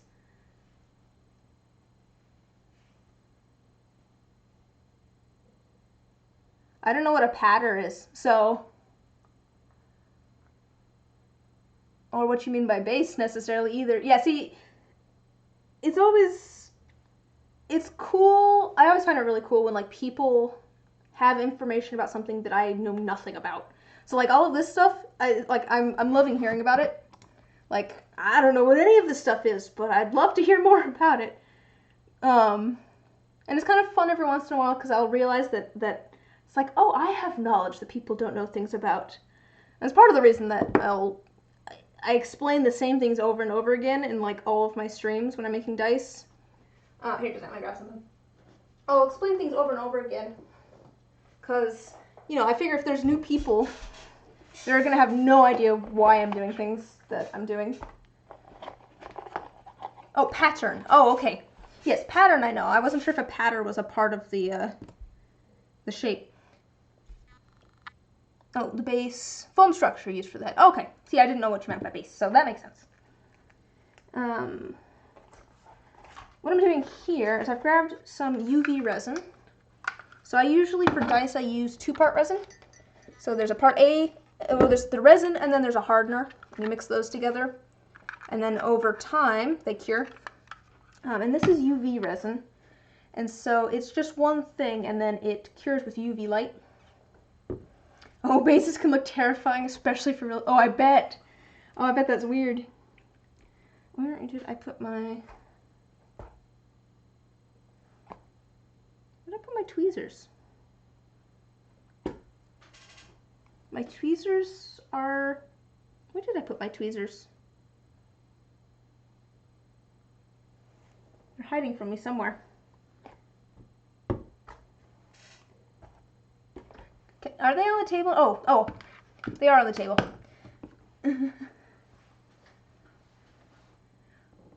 Oh, thank Jancis. Jancis. Okay, thank you, Jancis.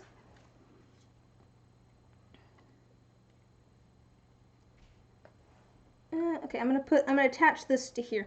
So I'm gonna use this UV resin, which just has the one part, and then it cures with UV light. How are you doing tonight, Jancis? Hey, I don't need that vertex. Just because I can't see them past the light doesn't mean you can't see them. Okay.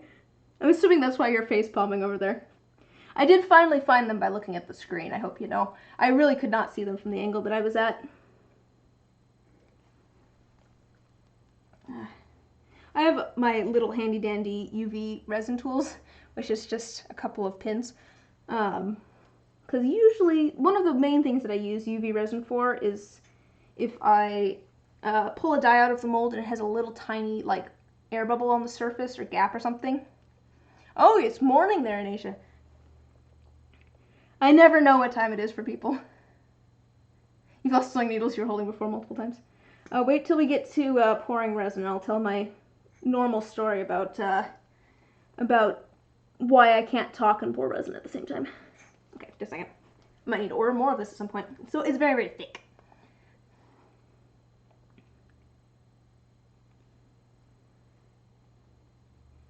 That's always exciting to me too. Oh, hi, Past. Oh, I'm glad you could make it. Sorry to hear you've been feeling unmotivated. No worries here, though. It's very gloopy. Okay, I just want a little bit here. I want to attach this because I want to do this with... Do I want to attach this? Second, now I'm second guessing myself on whether I actually want to attach this or not. It's going to go in the D6. I might not, actually. I think maybe I don't. I'm actually not going to attach these together. And the reason for that is because it would make it very difficult to get them into the mold. I was thinking that I would attach them together so that they stayed in an arrangement that I liked.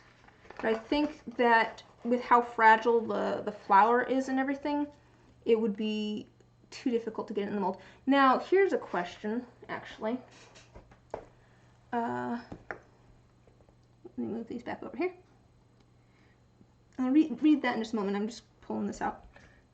You've been wanting to make silicone molds for resin eye blanks and teeth. Just worried about the eye blanks considering you don't want it to look clumpy or have fingerprints in the cast. I guess it would depend on what you're making the mold of. Because that's really what you're gonna see. Like, you know, I'll show you my masters. And actually, they've kind of worn down a little bit. So I have these that were like these were resin 3D printed by someone else, and they're a little bit dirty at the moment because they're a little bit gunky from when I last used them. But you know, polish those up, and I make sure that they're clean. I wipe them down with isopropyl alcohol before I put them into my like boxes for making the molds, and then yeah, you just want to make sure they're super, super clean. Oh, Monster Clay uses the thing you put silk. Yeah, I have seen that too with the Monster Clay. Here's what I was gonna say though. I wonder.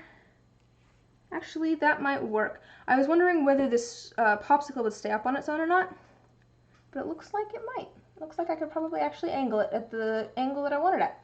So that works out well. So perfect. Well, we don't have to worry about that. It's actually, it's the right size. It's big enough that it's not going to fall over, and small enough that it fits in there. Okay. So actually, we don't need to UV resin anything. Sweet. Okay. So I think that's everything. thing. I just need to put all of our pigments into our containers. So I've got those over there. Those are ready to go. These, I'm going to use the cup that we mix things in for the main color, but I need to grab a little container for any, I'm going to do some like, some shimmery white for some clouds. I haven't actually worked with monster clay before. I don't know. I've heard people talk about it, but maybe that's something that I should try out at some point. I do a lot of I do things for to go into dice out of polymer clay. But I haven't tried monster clay before. Oh gosh.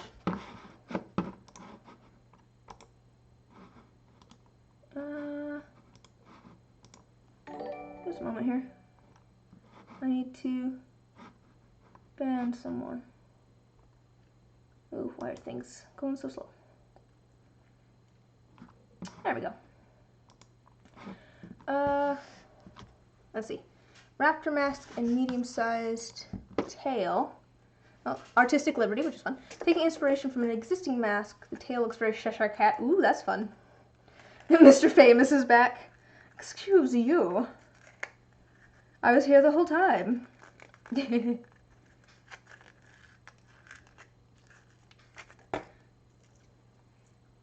That's really fun. Did it have like stripes on it, kind of like the purple and the pink stripes? That's what I always think of with the Cheshire Cat, just because of the old Alice in Wonderland movie. Okay, this was going to have a little bit of, not that one, this one in it, because we're gonna mix this up, and then we're going to kind of pipe in some clouds. That's what this is for.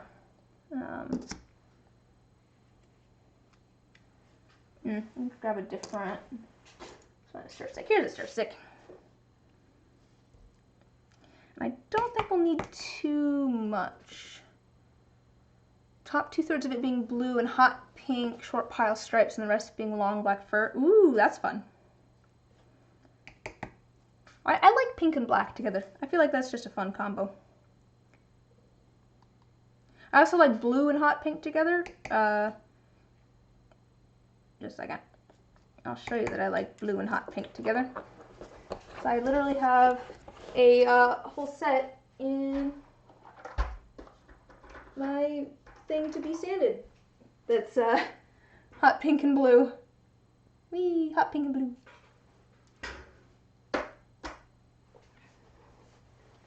That's a fun color combo. That needs to go there. Alright, so we're gonna mix up.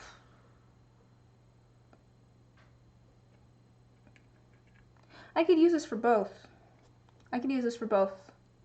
We're just gonna mix up one container of the micro pearl for both our dirty pour here and our clouds here. So I'm gonna add a little bit more because we're gonna want. Oh well, it's not gonna take very much. We're probably gonna make maybe 5 milliliters of it at most, but I'll add a little bit more. We want this to be opaque. Very Vaporwave 90s too.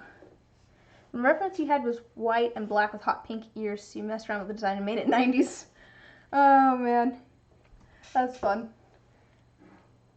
One of the sets of dice that we made on the last stream, it made me, I'm not sure if it was the 80s or the 90s it made me think of. Here, I'll show these for anyone who hasn't seen them. Let me grab a couple out of here. We were trying to go for kind of an oil slick look-ish, but we got kind of like all the colors kind of like that, and it just made me think. I wasn't quite sure what it reminded me of until someone in the Discord said Dixie cups. Just like, oh yeah, kind of. We also gave the mask a black emo hair poof. Just like a fringe. Okay, we've got this all set up, and we're going to use our container. This one is just going to be clear with the little bit of blue, so I do need a container for the blue. So my problem at the moment is that I have not actually cleared out my little cups here that I had mixed things in. Just a second here. We're gonna have some satisfying resin taking out of cups.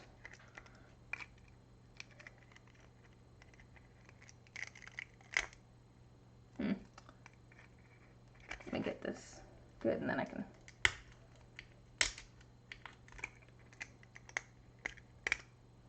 I don't know, there's just something. It's always kind of satisfying peeling all the stuff out of here. It's easier if I can look at it though.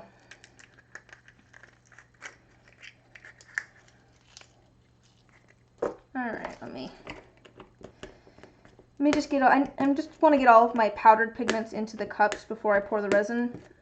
Partially so that I don't make a big mess. I've definitely, one of my containers of powdered pigment over here, the lid doesn't sit quite right because I straight up accidentally got a glob of resin in the container of pigment. Luckily I scooped most of it out. I scooped it out, but it was just like, oh dear. But this one does not want to come out very easily.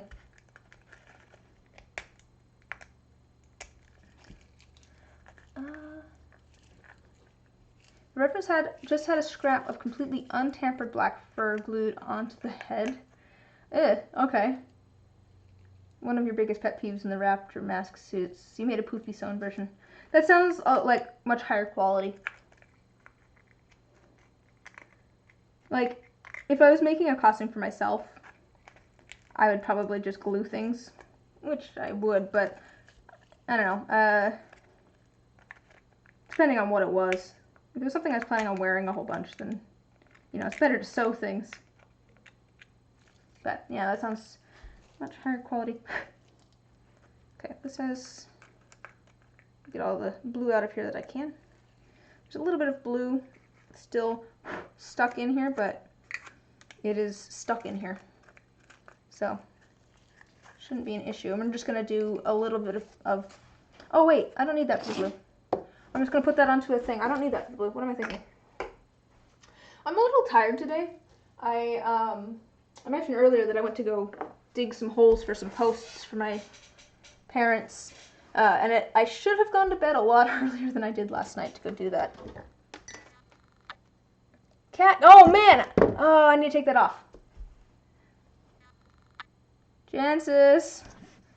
Well, actually, let me see if I have a cat out here. Sometimes they like to lay out here. Oh, I do. Hello. Come here. Yes, hello. You're very lucky. Because I have a cat. They can come say hello before. My cats are very sweet. And quite often they will sleep right outside the door and wait for me until I'm done. Hello. Would you like to say hello to your adoring fans? Hello. Hello. Yes. He didn't mean to press the cat button. It worked out because she was sitting right outside the door. Yeah. Hi, Nut. Oh, gosh.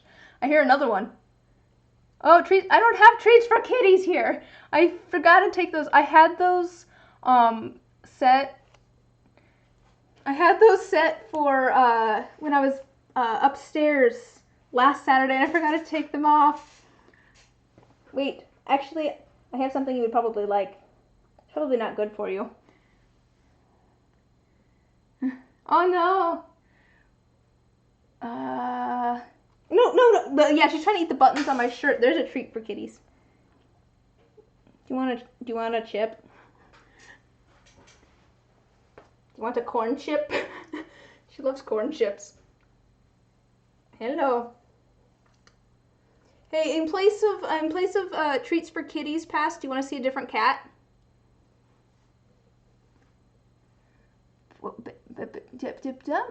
No, do not bite my face. I know you. But in place of treats past, you want to see a different kitty? I'll show you a different kitty because I can hear. Oh no. Luna, come here. Luna, hi, come here. Come here, baby. Luna.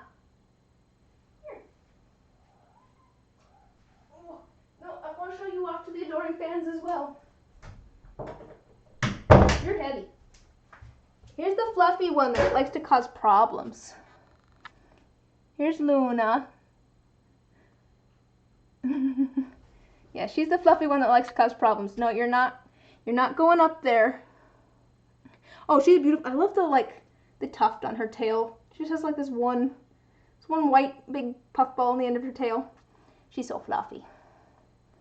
Okay. Okay, ladies. We're going back out. Oh no. Alright, have fun. Not, you need to get down. Oh dear. Not. I might have a shoulder cap for a little bit. She shouldn't be allowed to cause problems on purpose, you think? Oh, okay, wait, excellent.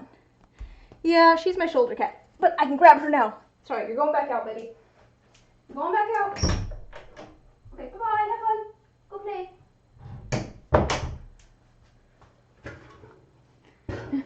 I've never had a shoulder cap before. It was very exciting for me.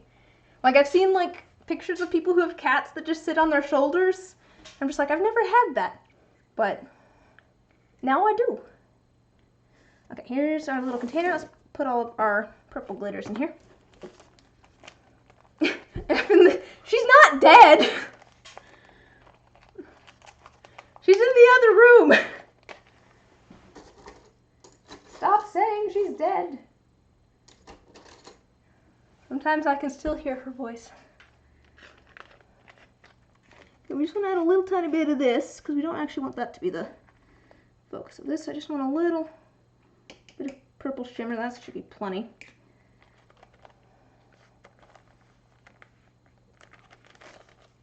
Set that off to the side. She is no longer on my shoulder, it's true.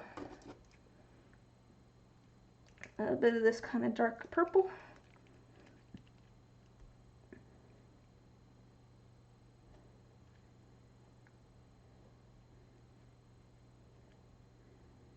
I just want a little, the D4 is really small.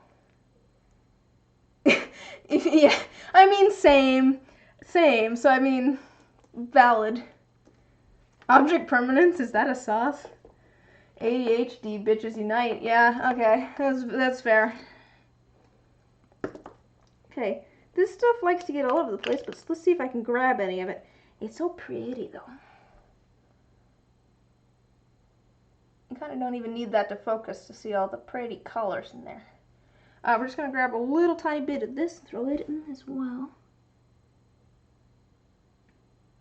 That should be plenty, I think. ADHD and dyslexia just makes the object permanence worse. Yeah, that's, I don't have dyslexia, luckily. No, my brother got that one, but, no, that's why I have open shelves in here. Like if you look behind me, I have all my soap stuff on, I can't point, there we go. All of my soap stuff on shelves. I have like all of my other stuff on open shelves over here. I have all of my resin stuff on like open containers. Say hello to yourselves. And like open things that I can see it all. Because if I can't see it, it does not exist. It's a problem for when there's, you know, fresh fruit in the fridge and stuff that I do actually want to eat, but I forget exists.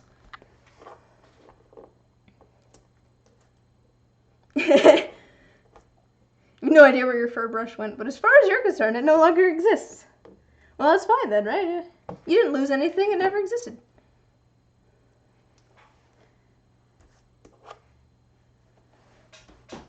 Yeah, no, that is why I write everything down. I don't remember what the name was that you told me earlier about, like, finding fabric for eyes. It's been gone for like a month. Oh no. That sounds like something you would need. Okay, we've got this ready to go. That's gonna be clear. This one's ready to go, because that. This one, we actually need both of these. So I need 2 different cups. Looks like I had that red in it already. Oh, and then actually I don't need a second cup because I'm going to use this one. Consumed by the void. The void was hungry. The void known as the 50-pound pile of fur you have in the corner of your room. It got lost in the wash. Your fur brush got lost in the wash, it sounds like, yeah. Okay, so this really... I need to keep... So, my brain keeps telling me that I need to add an amount for a full set of dice. I need to keep remembering that I'm just doing one die. But a little bit more. It's kind of nice because I'm getting to add like some work with some colors I don't normally use. So there's that, and then we will also use this. Always washing your fur brush. You should have expected this. I know. Why didn't you? You know, got a plan for these things. Okay, we've got that. We've also got the white. This one. Oh, we're gonna be using the same thing, so I actually want double of this. So I'm gonna add a little bit more because I'm gonna be using this in both this design and this design. So we add a little bit more because we're actually gonna need more resin than I was thinking. All right. But still, I still really don't need a lot. Okay. So that's going to be for both of these. And that one's going to be for that. That's not going to be confusing at all. I have two different white inks and my Merlot sparkle mica in between them. Okay, this one, I need a little cup. I'm just going to grab a clean one. Since I'm... One thing you find crazy, how many people who don't know suit tails are attached via belt. I mean, that makes sense. I mean, I guess I never really thought about it, but it makes sense. Actually, no, I think I did know that, because I was looking at making a costume for a character that has a tail at one point. Oh, I still am. I have all the fabric and everything for it, and I still want to put it together, but I was looking at making a costume for a character that has a tail. Oh, maybe you're the person I should go to ask questions about it, because I did kind of get to a point where I'm just like, I don't know how I'm going to do that. And I remember seeing how it had like a belt attached. Gotta install a fur brush strap in your washer and dryer, man. Rookie mistake. I mean, you live and you learn. It's fine. It's fine. Next time. And that is for this one. Is the white, this is, sorry, unrelated to everything, is the white text on the screen hard to read? I changed it at one point because I had a black background there. But I'm wondering if it's hard to read.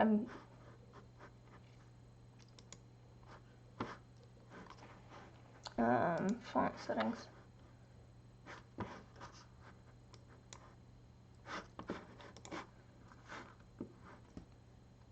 Oh gosh. Magnet. I mean, I feel like a magnet kind of makes sense, but I feel like it would fall off.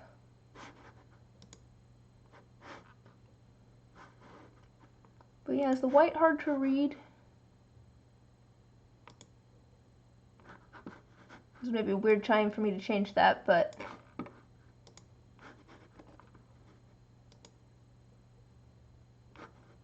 Let me see if that works better.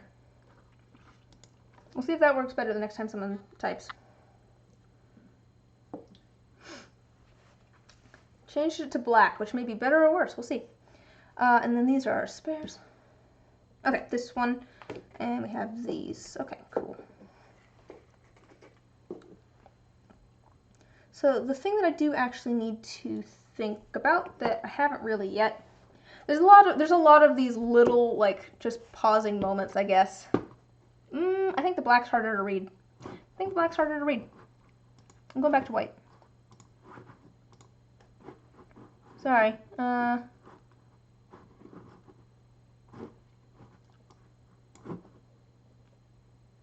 Okay, and then I will read your comments so that it actually shows up.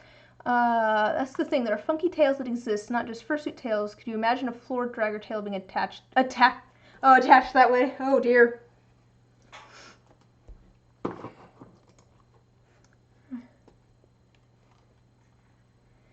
Yeah. I mean, again, I'm kind of going back though to what I was saying before. I'm comfortable just thinking about. Oh no. You know, maybe not about this specifically, but Dutch Angel Dragon Tails are 5 to 15 pounds. Oof, that'd be a lot of work to lug that around all day. What I was saying earlier though about people who just know stuff about like a specific thing is always like, I don't know, I always like hearing about like oddly specific knowledge. And I'm not saying that it's oddly specific, but just that it's not something that necessarily everyone would know. Like, I feel like it's you know, somewhat intuitive that it would be some sort of belt or something to attach it. But at the same time, you know, it's one of those things that, you know, just the everyday person might have not even think about until they're confronted with it in some way or another. You know. All right. I think we have everything all set up. So we're gonna do. I'm gonna do this. Well, this is gonna be first, and then I think these two. Oh, I need to grab 2 more little things for this. That's on the outside. Black and gray.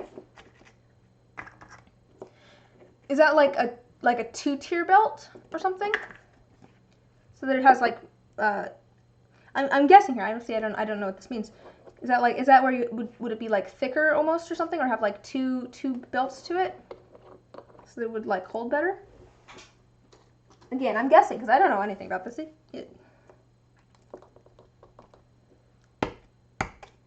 Okay. So this one's gonna have black and the gunmetal gray. That one's gonna be clear. Just wanna make sure I have everything here. Yeah, I think that's everything. I do think I'm gonna take a 5-minute break just for a second, guys, because I just finished my cup of tea. So like 2 to 5 minute bathroom break, and then I will be right back.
I found someone else to come say hi too. Oh, hey, sit still.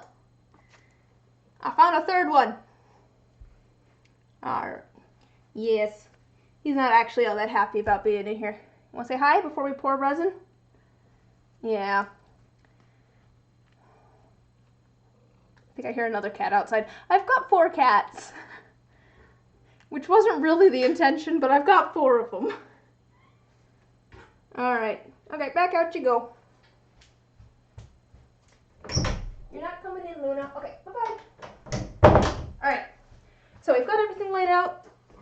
So I think we're set to actually pour resin now. So let me grab my safety equipment. I shouldn't try to put on a voice when I can't say words. Safety equipment. Let's start getting these. I go through so many gloves. Alright.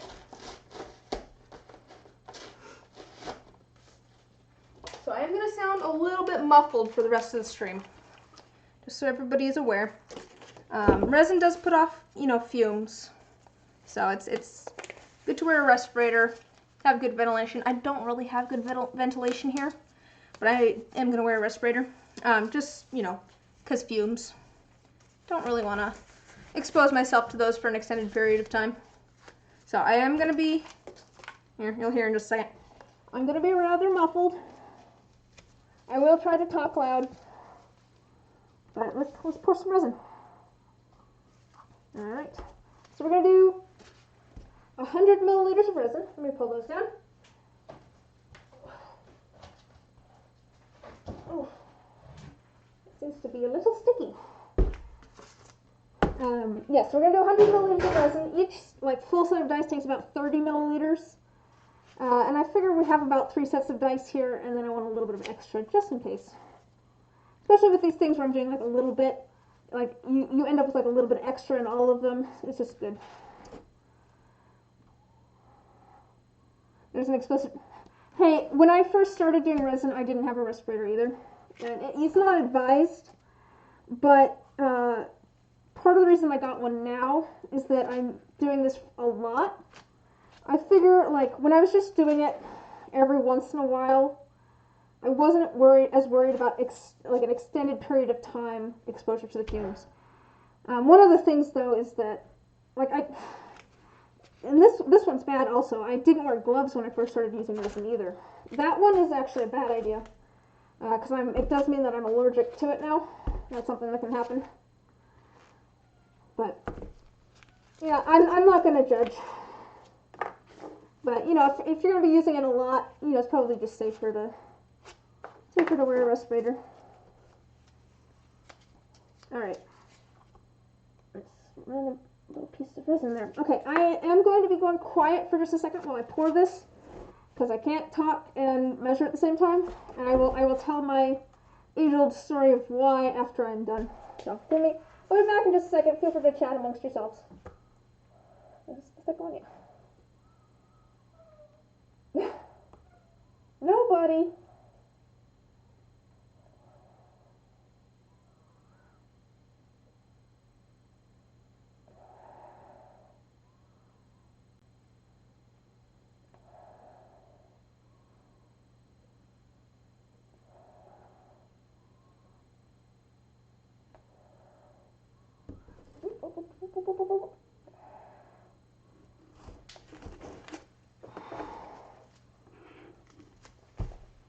Alright, actually we're good.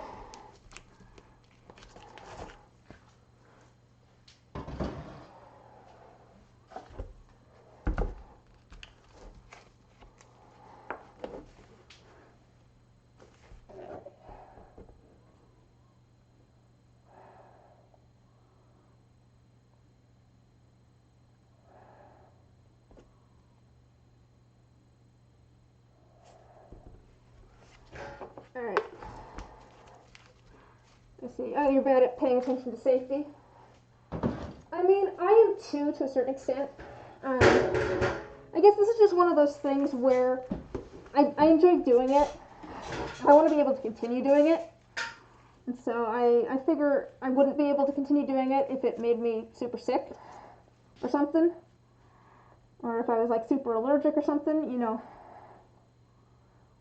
Like if I touch this stuff now, I am allergic. I don't wear this respirator. I get, my eyelids get very, very like dry and itchy. It's very weird. That's the only thing I found that's related to that. But I don't know. Yeah, I just want to be able to continue doing it. But I get it too. I'm not the safest person. I'm kind of lazy, I guess. And ultimately, as long as you're not putting someone else in harm's way. Oh, sorry, I was worried that I hadn't latched the door for a second. As long as you're not putting someone else in harm's way, you know, I can't I can't give you crap for it. This is gonna affect you. Oh, all right. I'm gonna spend some time mixing this. The story, though, about why I can't. It's not a particularly exciting story, anyways. But I do tell it pretty much every time I have to pour resin and go quiet. The reason that I can't talk and pour it and measure at the same time, the story that I always use an example is the time that I was pouring myself a mug of tea. So I was pouring water out of the kettle into a mug, and I was actively staring at the mug. And I started thinking about something different while I was in the middle of pouring tea, still actively looking at the mug.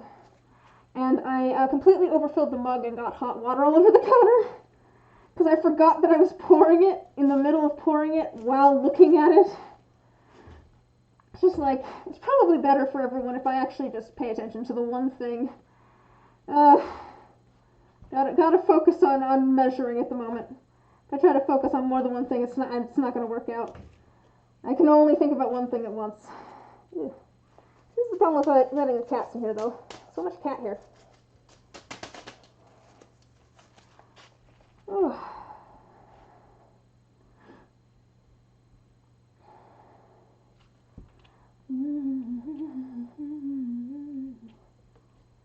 Alright. Yeah, let's see if I don't know if I'll be able to show you. So it's kind of hard to see. There's kind of like yeah, you can kind of see it. You can kind of see the striations in there, like those faint lines. That's where the two parts haven't mixed together completely. So we want to get rid of all of those lines until it all just looks like one solid thing. If we don't have it all mixed together completely, it won't cure properly. There'll be like pockets of uncured resin, which is not what you want. You don't want sticky parts. So we're gonna get this all mixed up. It'll take a little bit of time. I'm gonna not like super long, but like maybe 5 minutes or so. I'm gonna scrape the sides so we can make sure that we get all of the resin off the sides and the bottom too, because we don't want like a gloop of one kind or another just hanging out there and not getting mixed in. You know, like that, you straight up touch the middle part of the heat gun immediately after using it on high because, oh, I wonder if this gets hot like a glue gun. Spoiler alert, it does get hot. Oh, wow. Impulse control. Oh, dear. Yeah. Oh. I like to think that I've gotten more, like, responsible over the years, but I think I'm just not seeing people at the moment, so there's no one to point out my stupidity. I mean, there's always me. I'm always, the one to point out my own stupidity, but there's fewer situations for me to be stupid in when I can't see everybody.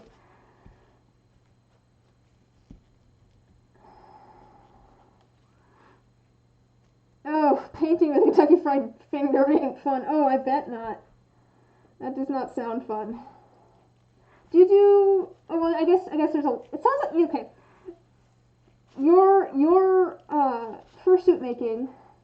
It sounds like it employs a lot of different skills, which is very cool. Like I like doing because you were talking about doing resin, resin eyes and stuff, and painting and all that sort of stuff. And I like that sort of stuff. I love painting too, and I like soap making and that sort of stuff. But they're all kind of separate things. But it sounds like what you're doing employs a lot of different skills, which is just impressive. Ooh. Do you have an Instagram or something for your work? Or like a link to be able to see it somewhere? Or do you stream? You hate painting? You have to do it so much. Painting is my favorite thing to do. And it's actually the one thing that I said, because I've always kind of, you're hopping off? It's 1 a.m. Alright, yeah. Thanks for stopping by. I know I've been going rather long, but I'll send you some photos once things get out of the mold. And we can see how things turned out. But yeah, have a good night. Or morning, I guess.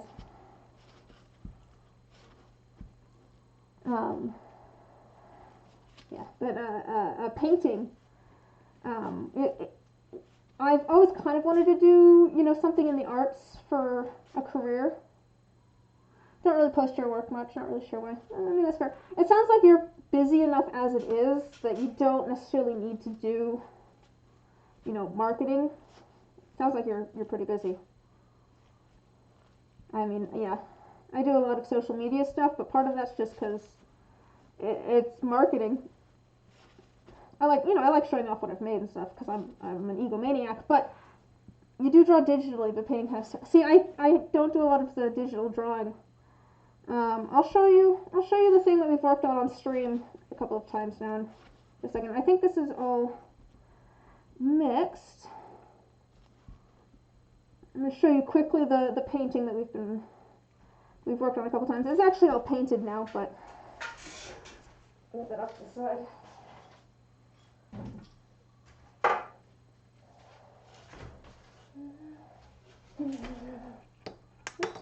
Here's the painting we've worked on a couple of times on stream. These are all actual things on the bottom, but we did the crow on stream. But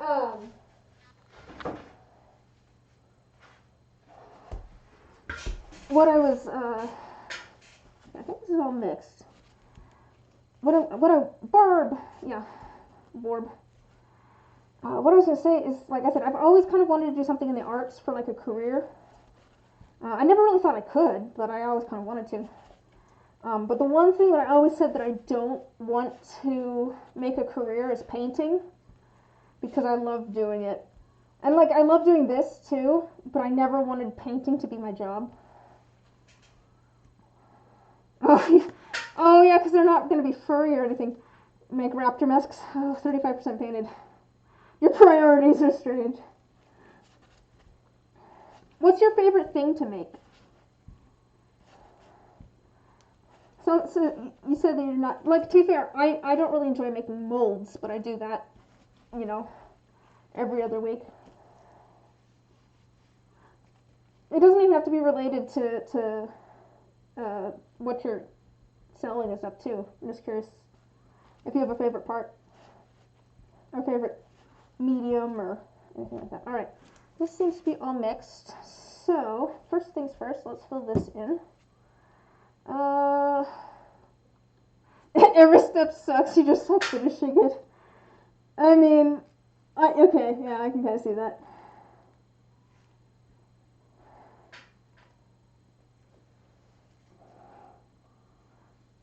I think I've told this story before on stream. I don't remember. So I worked. I had an office job for 5 or 6 years. It's like 5.5, I think. Yeah, I quit it back at the end of 2019 to go back to school full time. This is how I've ended up. I'll retell my story of how I've ended up making dice.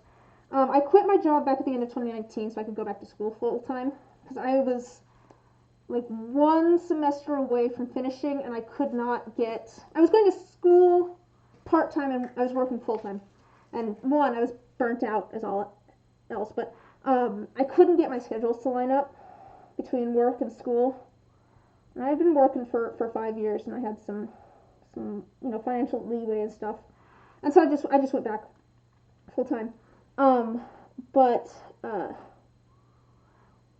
the pandemic hit, and we went into quarantine in, was it March? I think it was around March, because it was right around my birthday. We were going to go on a trip, like a short road trip, me and some friends, for my birthday in March of 2020, and that did not happen. And then I graduated in May of 2020. I finally got my degree. And so, where was I going with this? I think I was just telling the story of how I got into this. Let's start with these. Let me pull these out.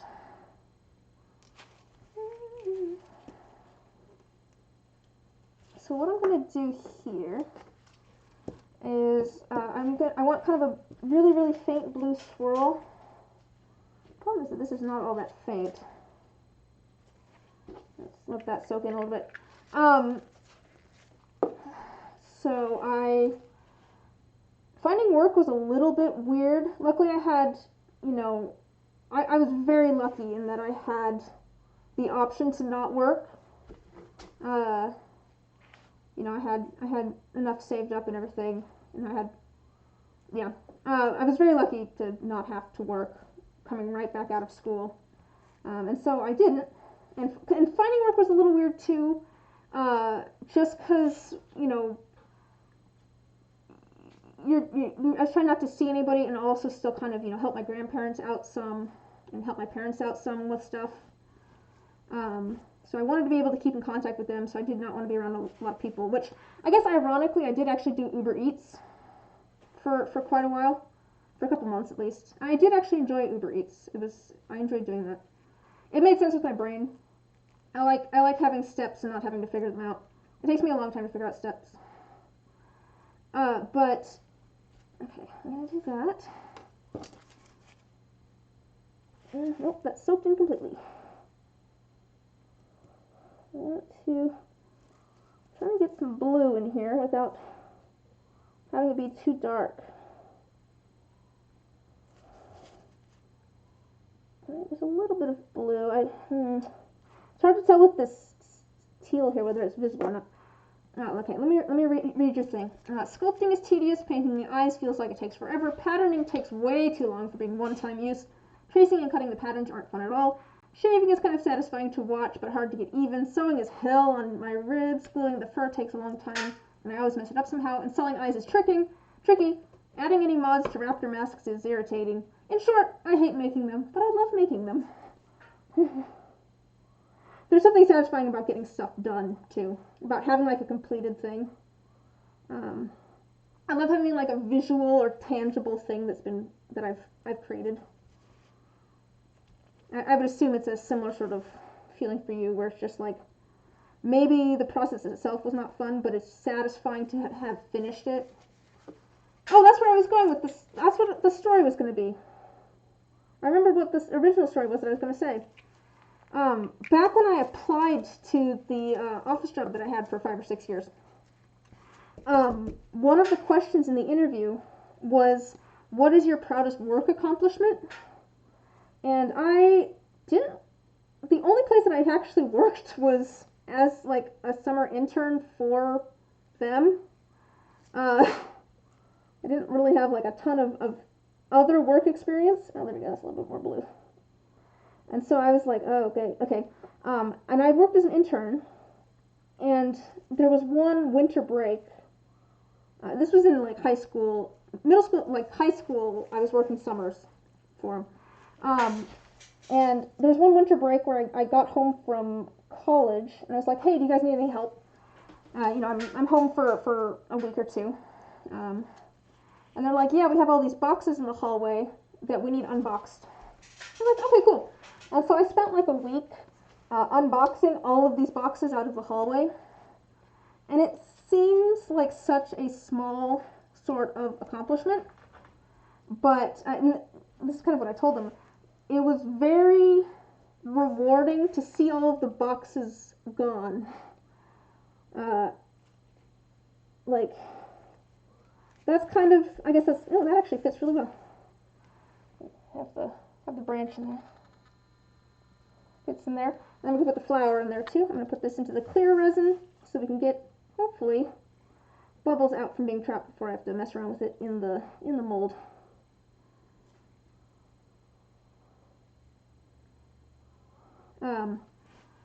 It's one of those things that you have absolutely no reason to enjoy doing, but you do it anyways because you've already gained the skills.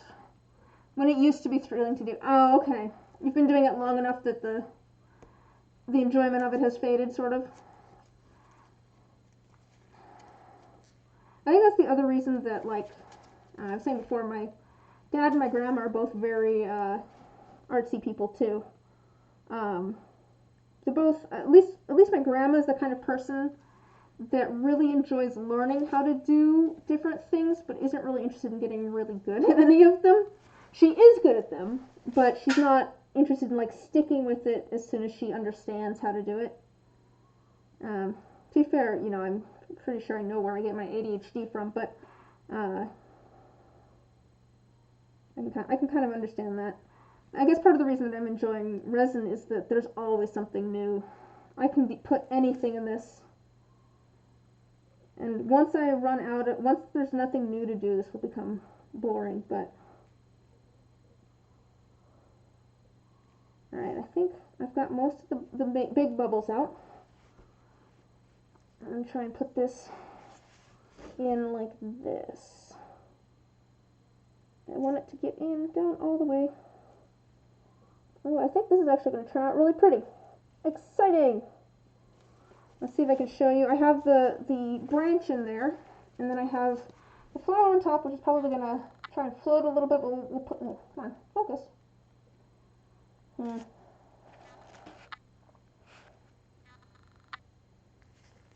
Yeah, there we go. You can kind of see the flower there on top. It'll probably try to float a little bit, but we'll let that we'll let the air bubbles rise to the surface and then press things down before putting the lid on. Let me grab my little handy dandy container here. I have this little lid that I put into the pressure pot. It just makes it easier for transporting everything. Put that off to the side. I'm going to put a little bit of clear on our lid here. Put that off to the side as well. Oh no, stop it. Alright, get that out of the way. Alright, let's see, what do we want next? I'm going to do this next. I'm going to do our red and blue. And we're going to try and get that little tiny bit for the bottom made. We don't actually need a lot, but let's see if we can get the right color. Okay. We need very little. This is just going to be the melted part for the popsicle. We've been making for just over a year. First few heads were insanely fun to make, but now it's just tedious and painful work. It's not like if I could do something else, I would, because 90% of my projects are personal projects that I didn't have to do. I just like the end result. Alright, yeah. Fair. Alright, let's mix the red in. And I'm going to add a little bit of blue. I don't think we want very much of this blue. Actually, the red itself might work. It's a little bit too red. I need to add just the fairest amount of blue. I think I'm just going to use our one from before. I'm just going to try and grab the smallest amount of blue I possibly can.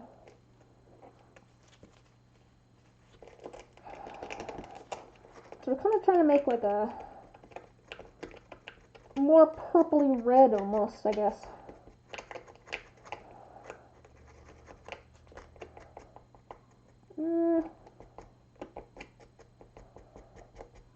Oh dear. Trying to get all that blue mixed in. I kind of grabbed some of like some dry little bits of the blue, it seems. So didn't actually mix in all that well. Oops. That's okay. I'm sure most makers feel the same way. You don't do it because it's fun, you do it because you like what it's for. I can see that. See that? Just the satisfaction of creating something. Is that kind of what you're saying? Just I can see that. I guess I like. I can see that. I don't know. I guess I think I enjoy making dice. It's almost more enjoyable for them to be done. Maybe you just work through Maker's Block more than others. No, did I use the blue that I meant to? Oh, yes, I did. It might be a little bit too red. To be fair, if I'm not sure what I want to do with, like, dice, because I have days where I'm just like, I don't want to make dice. I need to go get some done, but I don't really wanna. I have days like that, and I'm like, I don't even know what I'm gonna make. I definitely have days like that where I'm like, I don't know what I'm gonna make. I want a little bit more blue in there. And quite often, once I sit down and actually start making things, or at least once I pull things out of the molds the next day, I'm happy that I did it. Like, that's kind of what I was saying with these glittery ones here, is that like sometimes I just don't know what I want to make. And if I don't know what I want to make, I just like throw a bunch of glitter into a cup, or I throw a whole bunch of different colors into a cup and hope for the best. It's not quite as purpley.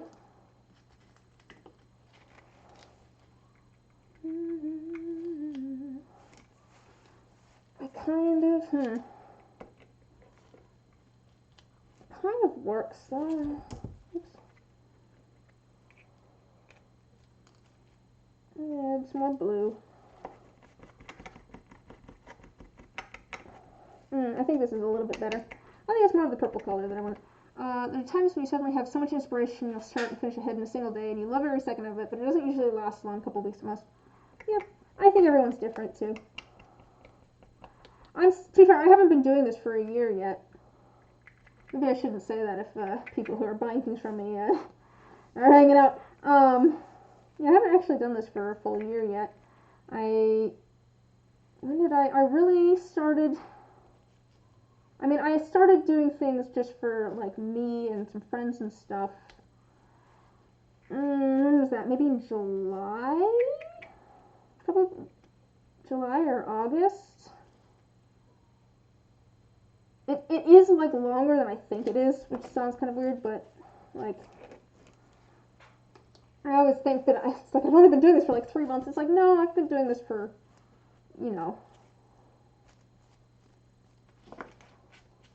like more than 6 months. I've been doing it for more than half of a year, but maybe I'm still in the honeymoon phase.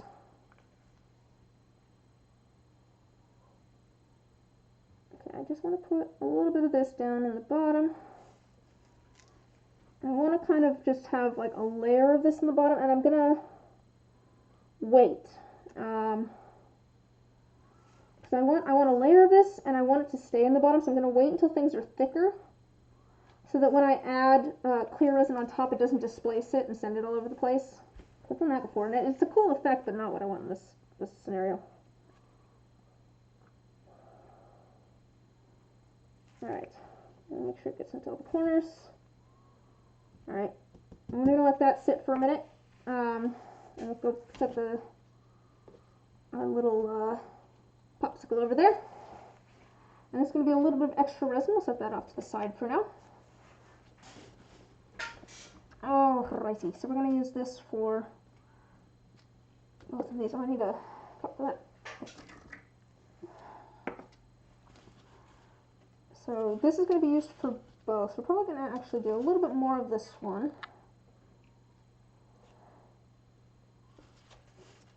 I want enough that I can actually get it into the pipette. That's the main thing. Because I really don't need a lot, but I want to be able to get it into the pipette. Oops. Let's see. You actually started making February 22nd, 2020. Oh, okay. You've improved faster than a lot of makers, though. As usual, there's plenty progress faster. Yeah, like everyone takes a kind of a different pace with things. It's kind of weird. I feel like I work really slow, but I do also feel like I'm making something that is of quality at this point. I do look back at some of like the older things that I've made, and I'm like, I could make things better now. Which I guess is a good thing, to be able to look back and be like, the things that I'm making are better than they used to be. But, yeah. I always feel like I work kind of slow. I don't know if I actually do. Time is strange. Time this year is especially strange. It's funny. Not too long. Maybe I don't remember how long into quarantine it was. But at one point, I remember like people just starting to talk about how quarantine was for them. And I remember saying, so no one knows what day of the week it is, what to do with their free time, or like, it's just, there's a whole bunch of different things. I'm just like, guys, you all are just getting what a taste of ADHD is. Like, you guys are just getting a taste of what it's like to have ADHD. This is just my everyday life. I never know how long things are time-wise or what day of the week it is. Time is an illusion. That was actually something I mentioned at one point. Was, oh, I made way too much of that. And that's okay. I'll use some of this for this one. And I know that this isn't, necessarily true. But at one point I was talking to my therapist, and I said, I think the quarantine isn't actually hitting me as hard to a certain extent because I'm used to all of the low mental health stuff. It's just like, I've already got, like, low moods and stuff anyways, but all of these people that are dealing with it for the first time, it's probably going to almost hit them harder just because they're not used to it and what to do about it. This is, yeah. I'm glad that vaccines are happening, at least where I am, so hopefully we can start doing things again.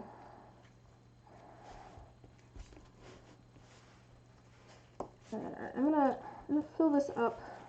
This is gonna be the one with the color like in the center. I'm not actually gonna fill this up. Fill it up maybe halfway. So I'm gonna start adding. I want to actually.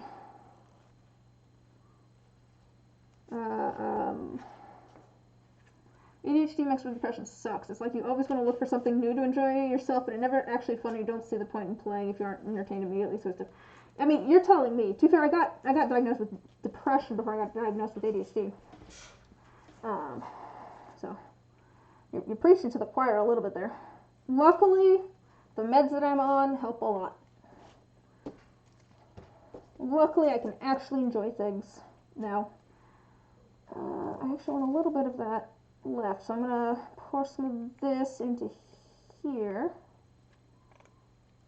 So what I'm doing here, I really didn't need this big of a cup. I don't know why I grabbed the big one. So I want to keep some of this white because I want to put a little bit on top, probably. Let me put a little bit on the lid here, a little bit on top. We're going to keep a little bit in this cup because I want to be able to put it on the top of here once I'm done. Alright, but this one, I'm actually going to add a drop of this. I don't need to drop it that way. I'm going to do white and then some of this Merlot sparkle. So we're going to do a dirty pour. Probably quite a bit of this. This is actually, I could almost do like a purple or something. I'm going to add a drop of purple to this.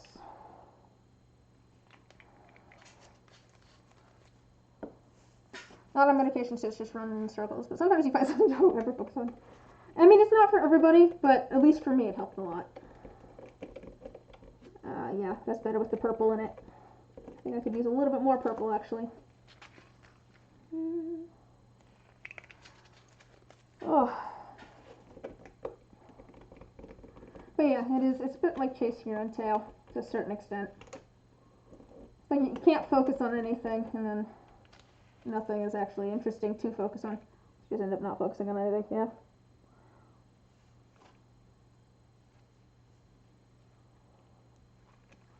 I want more purple. Make this even more purple. More purple.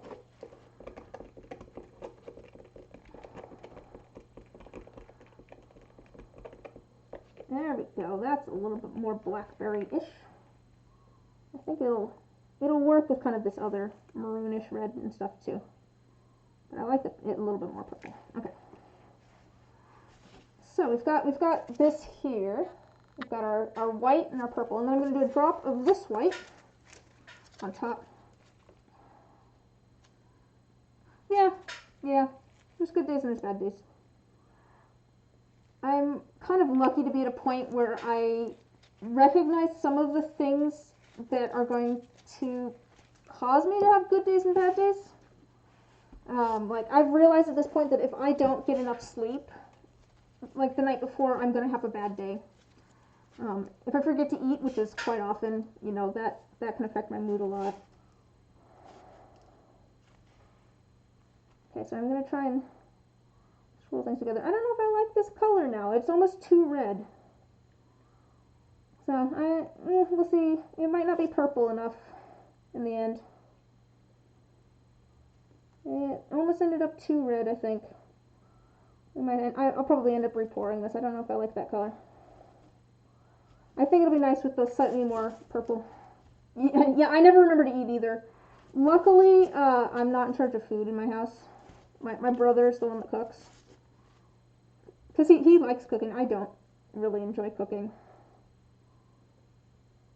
But I feel like I'm trying. That's one of the things I'm trying to get better at, is remembering to eat. Because I always forget to eat, and then it makes it so I don't feel great. Put this one over here, because even if I'm not sure on the color, it's still all ready to go. That one's sitting. I want to do these when it's a little bit thicker. This one we can do. Shouldn't take very much resin at all. D4s really don't take a lot of resin. Now I should have taken the mixing stick out of there. Oh well. How much do I have left? 80. So we've used about 20. Okay. Hopefully we have enough. Alright, and let me add a drop of this dark purple. It might be a little too dark, we'll see. Yeah, this is probably going to be way too dark, but maybe it'll work out well.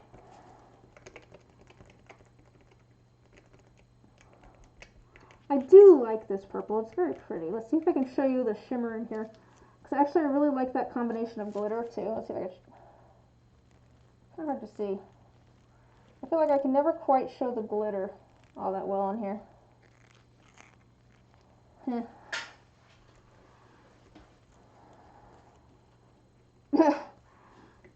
Do enough premium. Yeah, that'd be cool. Yeah. There's so many dice makers that I'm just like, oh, that's so good. I'm very excited. There's a couple of dice makers that I have like a group. There's 2 other dice makers that I have a group chat with, who also make dice and sell them. And we chat every once in a while with, I have no idea what to ink this with. How do I price these? Stuff like that. Showing off. Look at these new mold materials I got. That sort of thing. But we're going to be doing like a dice trade. So we're gonna make each other dice and send them to each other. And I'm very excited for that, because I'm just like, yes! Pretty handmade dice from people, because those are expensive. I'll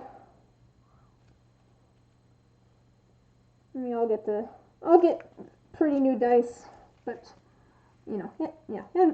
handmade dice are expensive. I feel like it's a funny thing for me to say, and I realize why, because, they take a lot of time. Like I said, I spent 4 or 5 hours earlier today sanding things. Yeah, it does. Yeah, you definitely have to have the time and the energy to do them. I think the one that we're going to be doing is going to be very what's the word I'm looking for? Not rushed, I guess, is the word I'm looking for. Laid back. I guess laid back. I don't know how to say not rushed. Yeah. I do like this purple. That's pretty purple. I like the stuff that's in it too. Okay, we've got a little bit of extra purple. Alright, this is going to go over here, because that's going to go with that. Got all of our stuff out of the way. Okay. Now this is going to be for any extra that we have, so let me put our extras over here. Oh, see, that would be cool. You could do that as just... That makes sense too.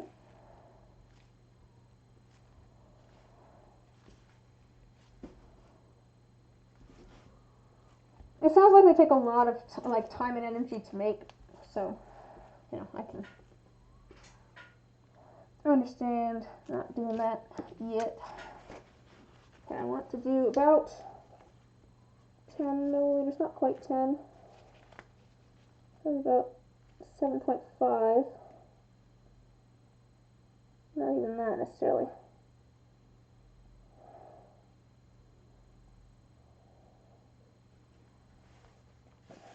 And I want to do a little bit of this.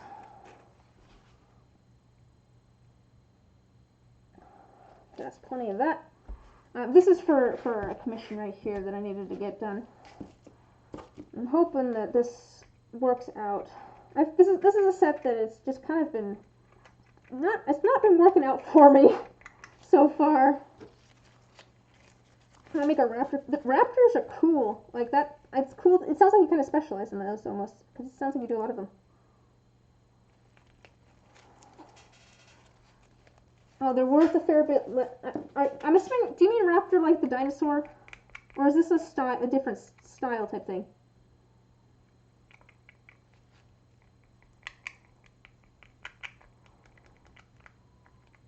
Because if it's a raptor like a dinosaur, that's cool. I don't know if it means something different then. I'm just ignorant. Let's mix that in.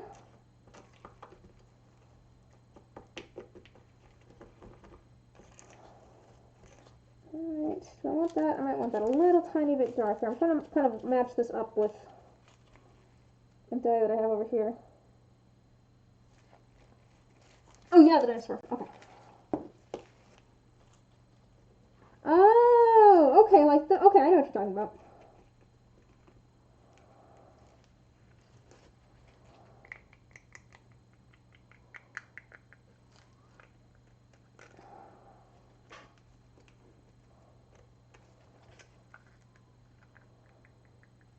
Let's see, where's favorite list? Okay.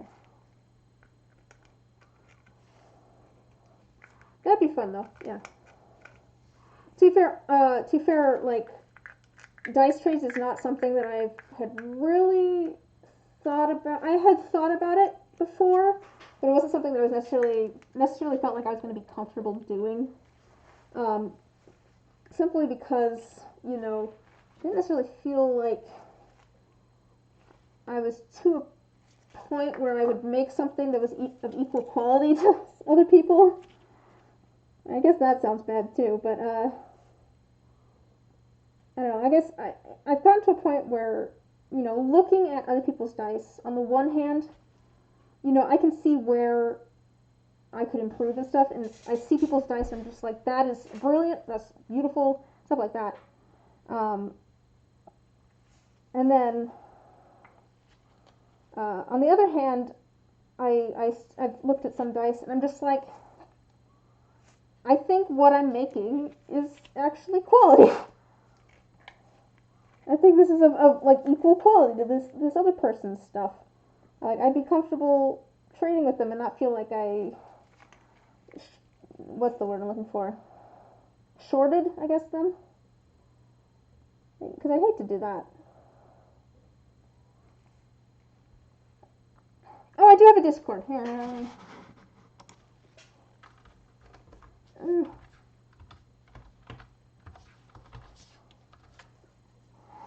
There's a link to my Discord. Feel free to, yeah, I'd love to see. There's an arts and crafts channel if you want to post stuff that you're working on in there. I'd love to see. Okay, let me start lining things up so I can see. This one I definitely want some on, and this one I definitely want some on. Okay, I want to get this as, So I coated these earlier in some UV resin.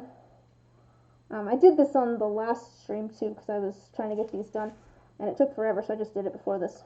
But I'm trying to get it so that they're not going to stick up too far. That's my biggest concern here.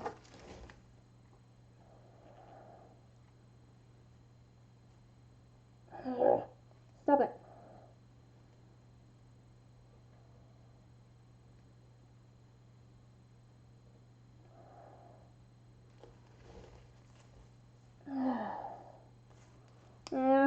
they're kind of stiff because of how I added the UV resin. I'll weigh these down a little bit, and hopefully that'll help hold things in place. All right, close enough. And I'm going to leave this out for now because I do want to fill in these other two sections as well, because if I don't, things will get... Is that on my side or on your side that is having issues? I don't know if I need to change the link or something. Let me know. Oh, your side, okay. Now I need to add a little bit of this here. Here a little bit. Okay, let me set this up the side as well. Alright, so let's see here. What do we want to do next? That I'm waiting on. Let's do this next, maybe. Add a little bit of this to here. Maybe about 5. Because I think I'm going to need about 15, so we'll add about 5 to here. And then we'll do about 10 of the clear.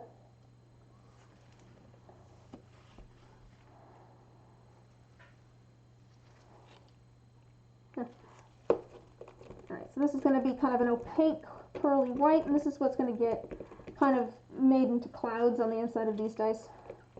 The rest is going to be kind of a shimmery clear. Alright, so there's that all mixed up. And then let's get these figured out. So a set of dice is about 30 milliliters. How much do I have left? Oh, I've got plenty left. I might have to pull out another multi. So let's do about 10 of this, and then we'll do about 20 of that. Because this isn't actually going to take up as much space.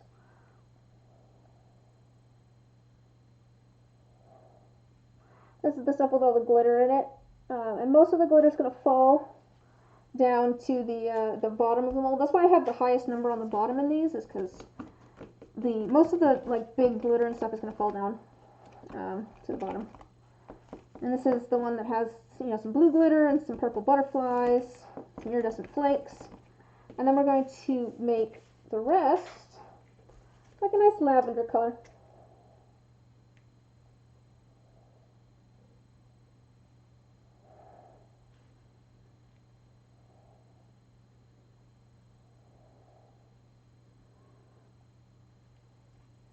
Alright, there's that. I'm going to do a drop of purple, and probably 2 drops of purple and a drop of white. I'm going to try and get like a nice lavender color. I'm going to use this white just because it's a little bit stronger than my other white, and I don't think the other white would end up as opaque as I want it. Actually, I want to grab a separate thing to stir that one. Alright.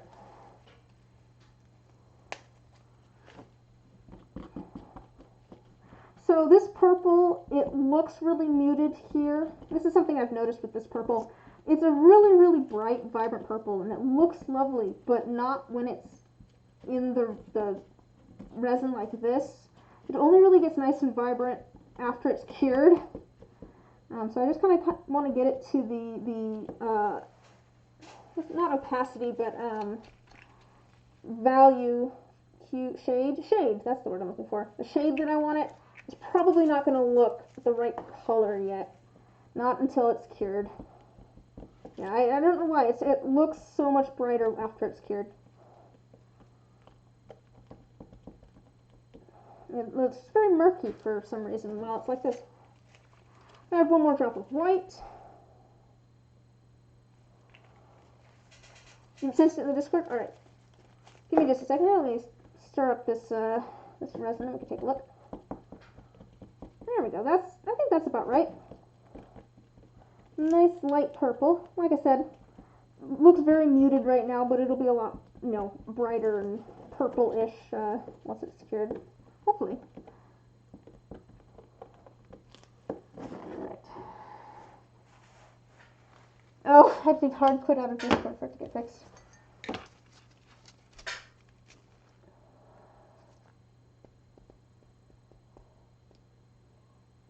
Discord. Ah. Do you mind if I show the photo you sent? So we can all see what we've been talking about.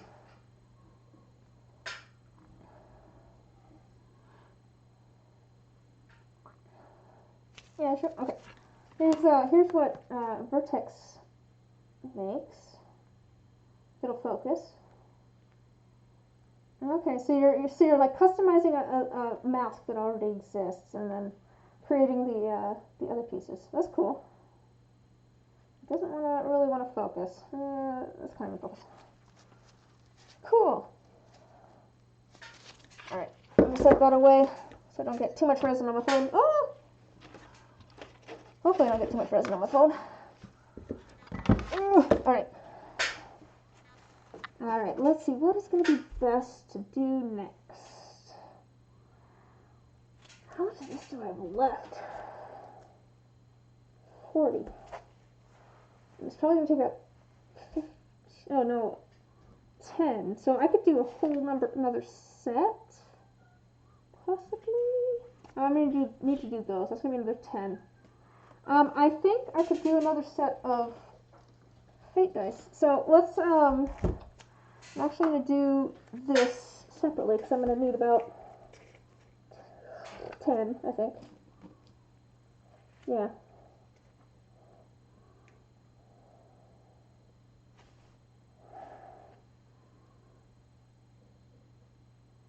I can add this now and get this out of the way.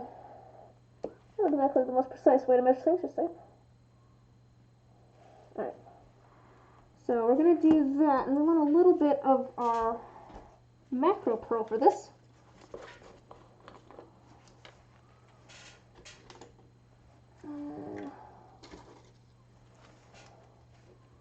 I just want a little bit so that it kind of creates a little bit of a shimmer in here. You know, I don't need it like super shiny or anything. You picked up using Mod Podge varnish after your last two orders. Oh, after you were amused by the mail people and got shipped. Yeah, that makes sense. You never know with shipping. You never know with shipping. You might, I need to actually, that reminds me, I need to reach out to somebody about some shipping stuff. I never heard back. Okay. Alright, here's our slightly shiny. I'm going to add this to each of these. I'm going to not fill them up all the way, but fill them up mostly. So we're going to do mostly this in each of these, and then we're going to do some of that opaque shimmery white. It's mostly going to go into the D20 and the D12. Looks like the D10s actually have some room too, but they were both cool that the one fixed it with black paint, the other kept it because they thought the way it chipped was cute. I'm glad it worked out. That's good. I found that people, as long as like you communicate with folks, they're usually really understanding about things. At least that's been my experience. Which is, to be fair, I'm sometimes bad at communicating things. It's something that I like actively work on. So I have a tendency to like if I hear a kitty cat at the door. If I feel stumped on something or I don't quite know what to do or I feel like something's my fault or something like that, I have a tendency to just try and ignore it. And that just makes things worse. And it's like I realize that it makes things worse. So that is, communicating with people is something I have to like actively do and I have to remember to do. But I feel like that has been a big part of the commissions especially. Because, there's been a couple times where I've been working on commissions and it's just like, hey, I'm not going to get this done in the time frame that I originally told you. Here's where I'm at on the project. And usually people are just like, oh, okay, that makes sense, where you're at. And they're super chill about it. Try to communicate as much as possible during an order, especially a custom one. Though you do have one buyer who is 100% not understanding why breaks are kind of mandatory. Wow. That sounds like someone that would not be fun to work with. Yeah. Yeah. Some people. I don't know that this is thick enough really to be at the point that I want it at, but that sounds rather annoying. I'm very lucky that people have been understanding. That was something I was thinking about earlier today. Not necessarily about the communication thing, kind of about the communication thing.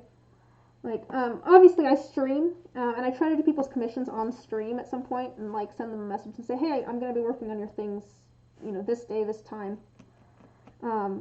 Every once in a while, when I, just want some external validation, I'll go read through all of the reviews in my shop. I'll go read through all the Etsy reviews in my shop. And that was something I realized earlier today, was that a lot of people who leave reviews in my shop call me by my name. A lot of them call me Liz. They're like, it was great working with Liz. And it was something that, like, I had kind of thought about, but I hadn't really thought about before. And I'm like, lots of guilt tripping you out of brace and whatnot. Oh, let's see. So how much have you gotten done? How much do I have to discipline? Wow. Well, sounds like someone that you should just not work with. Yeah, that sounds like someone you don't need to work with anymore. I don't know, I guess that's one of those things where it's just like, oh, sorry, I won't be able to get it done in time. I'm happy to refund you. Oh boy. They sound like a pain.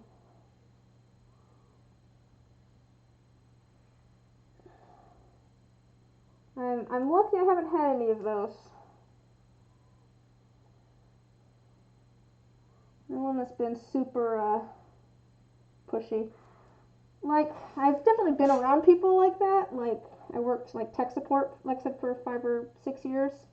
And every once in a while, you get someone who's just like feels like they're the most important thing since sliced bread or whatever. But yeah, so annoying. Just like, you gotta sit back and realize you're not the only person in the world. Darn it. Other people exist and have needs, and or might be ahead of you in the queue. Should have refunded them, truly. They just bought the quote listing. Oh, within the first line, you explicitly said not to do that. Yeah, I've had that at least once, where someone just bought it instead of reaching out to me first, and that is something that I don't like that. To be fair, I think I've only had it once where someone purchased the listing without reaching out to me first, because I do have that, please contact me. I think I have it right next to the thing where you buy, because under like the personalization and stuff. Oh, I missed it. My D10 here. Because then it's just like, first of all, I want you to contact me so we can make sure that we're getting you what you want and that I can do what you want. And second of all, dude. Yeah. What was I saying before, though? Communication. What was I saying about communication? I don't remember what I was saying about communication. Before we got salty. What were we saying before we got salty? Gosh, close it. Let's see, people. Oh, reading comments. Yeah, no, it's just interesting to me that reading through all those comments that like a lot of people use my name, which is, I think it's great, because it really made me realize that like I feel like I've kind of built a little bit of a connection with the people that I've been making things for, in the sense that like, some of them will come back and hang out in streams, like Venturini, who was here earlier, Oculus, Verdators is here quite often. It makes me happy to know that like these people do actually see me as a person. But I don't know, it was just like, oh, I've kind of like, even if it was just for a short time, I've kind of like built a little bit of a relationship with this person. That's just kind of nice. What you do is make custom listings for buyers so the price matches what they want. They were not fun. Oh yeah, no, it does not sound like it. I wonder if you can blacklist people from your shop. I kind of doubt it, but yeah, no, that sounds really annoying. I probably don't actually need all of this, but I'm trying to get a little bit of it, like everything in all of these. A little bit of like all of the different iridescent flakes and everything.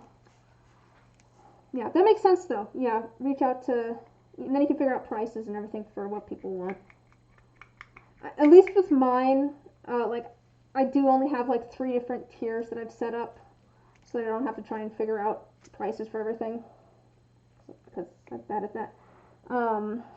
But yeah, that would not work out well.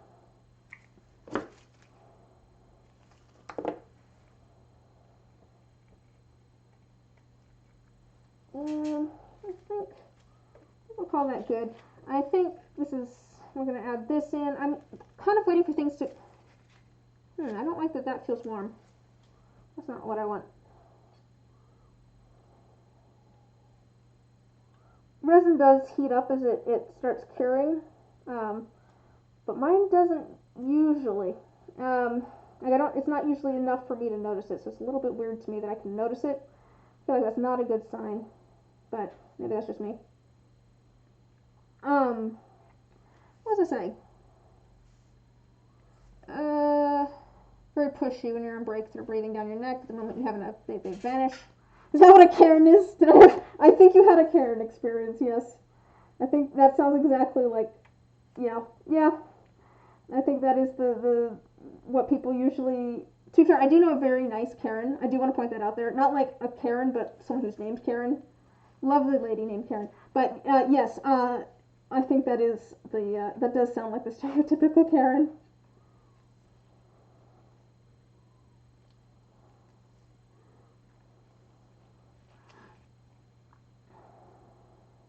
Alright. You can, yeah. I don't know if that's like a badge of honor or a what. Maybe you need like, I was gonna say you need like pins on your jacket. One of them should just be like,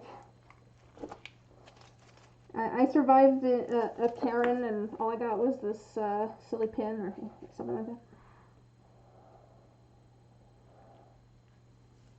Alright. There's actually been a lot of people that tuned in tonight. Usually Saturdays are pretty quiet for me. Let's see, she's only her 5th total order. I hope this isn't coming. I mean, how many custom orders have I done? Oh gosh.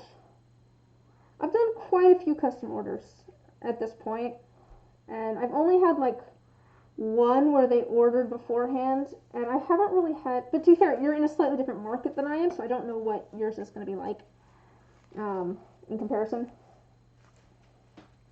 But most of the people that I've worked with have been very understanding.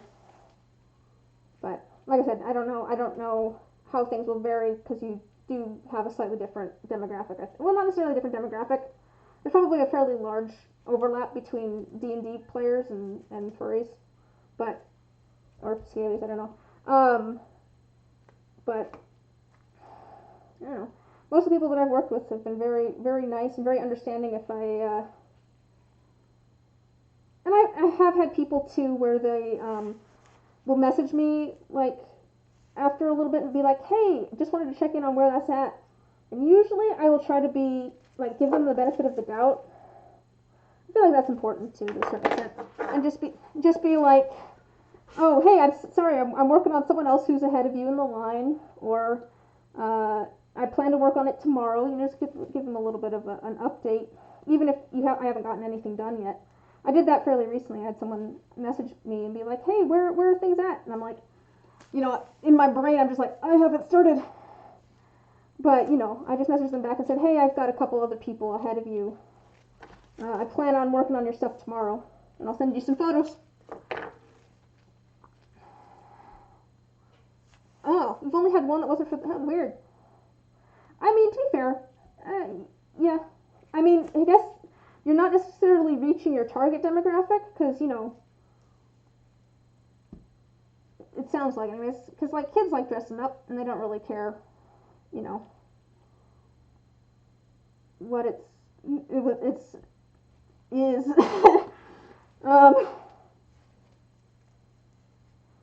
Yeah, I don't know. I guess some of it's going to be, I think, how you market yourself too. That's something that yeah, I don't know. Marketing's weird. Marketing's weird. I'm trying to do this full time. I'm trying to make this my full time thing. Cause like I said, I did work in an office job for 5-6 years. I'm not built for an office job. It's just not for me. I don't really want to go back to an office job. So I'm trying to make this my full-time thing, and like a lot of it is like the marketing side of just like having to post. I post to social media 3 times a week on a schedule and all that sort of stuff too. Okay, I'm spritzing this down with rubbing alcohol. Hi, Maggie. I'm spritzing this down with rubbing alcohol, by the way, because it breaks the surface tension on the top of the resin, and so then all of the bubbles can pop.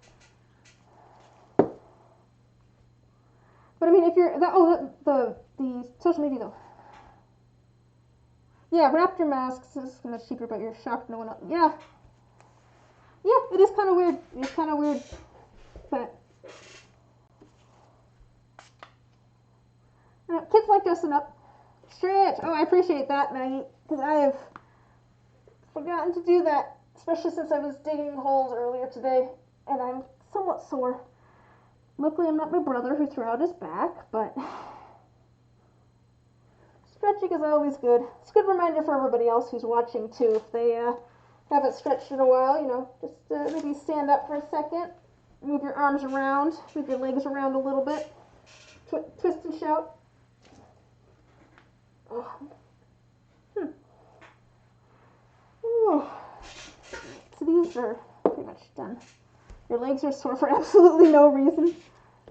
Have you been like standing for a long time or sitting for a long time, or is it just random?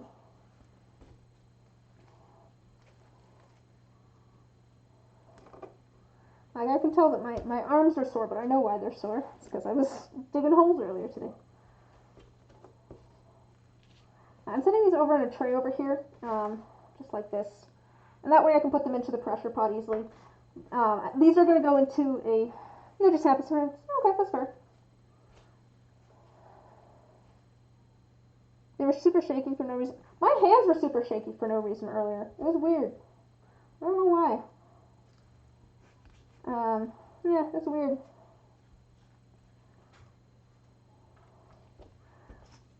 The reason that I'm setting them out like this is so that I can remember which one goes to which. Alright. Set those over there out of the way.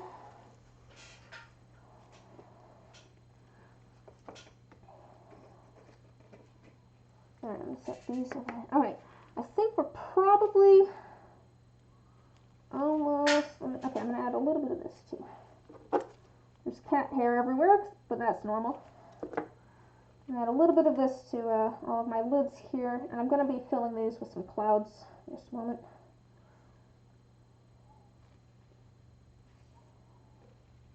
Huh? I mean, that's not good if your legs aren't working right. Might want to get that checked out. If your muscles aren't developing correctly, wouldn't be good.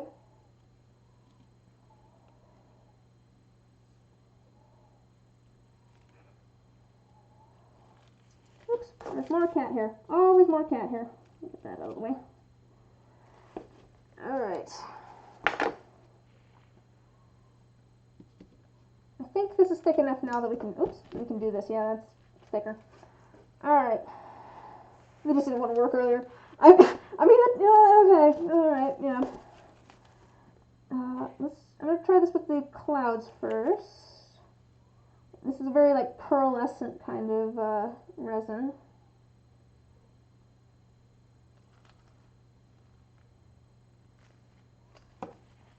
With this pigment is very kind of pearlescent. It's kind of hard to see. It's always hard to show how things are shiny, I feel like, in the camera.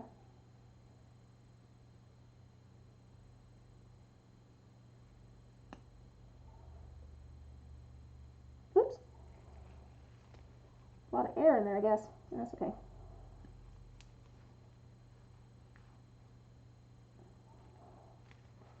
I'm kind of going for kind of clouds, but that's okay.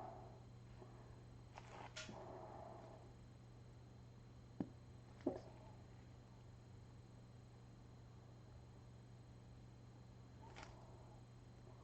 Trying to get these kind of spread out a little bit. I kind of want them like in the center, but not like all there.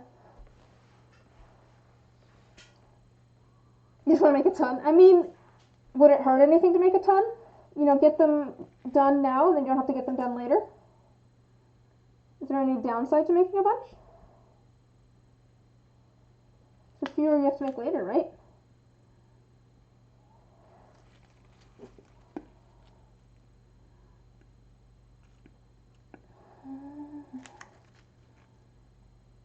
Alright, let me try to get some more of this into my pipette. Oof.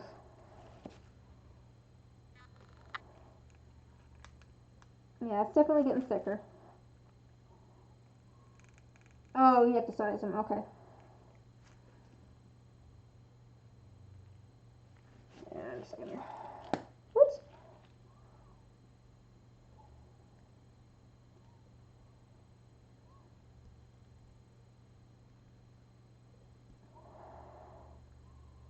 Trying to add kind of some globs of like clouds in here. That's the idea. I want these to kind of look like clouds.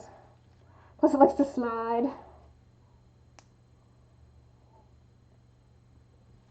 Alright. It's probably enough of these. I'll put a little bit more in the D20. Alright. There's a little bit of extra that can probably go into one of those. That's pretty much. It's getting thick, which is good. That's what I wanted, but now I have to work a little bit quicker to get everything into the molds before things start setting up too much. Actually, luckily this one's a little bit thinner just because I have so much pigment in here, but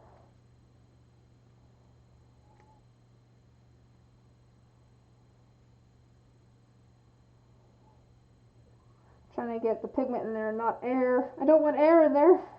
Oops. Alright, so I added a little bit of purple to this. It was just a little bit too red before. It looked good like all together, and then once I had it kind of mixed with some of the white and stuff, this wasn't quite the right color. So I'm going to basically try doing this, but I'm going to attempt to kind of fill the center without feeling. That's kind of working. Ooh, that's not what I want. It's not what I want. I don't want it on the outside. That's not what I want at all. I'm trying to keep it from being on the outside. I want just white out here. Try to keep it as clean as possible. No, feel free to send all your arts and craft projects in the Discord. That's what it's there for, so people can show off what they're working on or what they've made.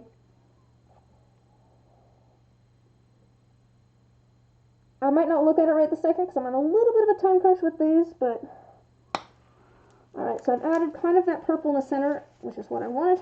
We have the rest of it back in here. And then I'm going to add a layer of white on top. That was the idea anyways.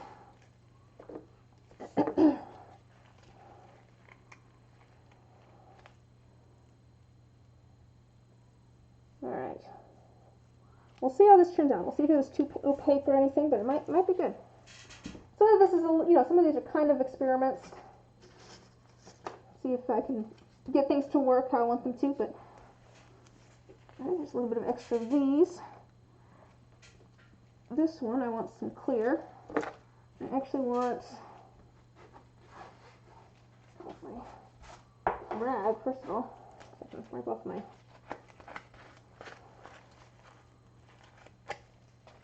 tweezers. Just set that off to the side for now. Because I want to dip my popsicle into clear.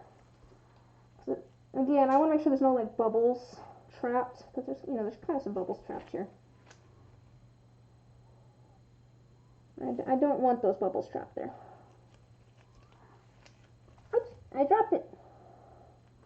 And then the idea with this one is that I'm going to have this kind of downwards so that it looks like the popsicle's kind of melting. So we're going to try and put this in here so it's at a little bit of an angle so that the popsicle itself is still going to be up in the, oops, up in the clear sort of area, but it kind of looks like the bottom of it is melting a little bit.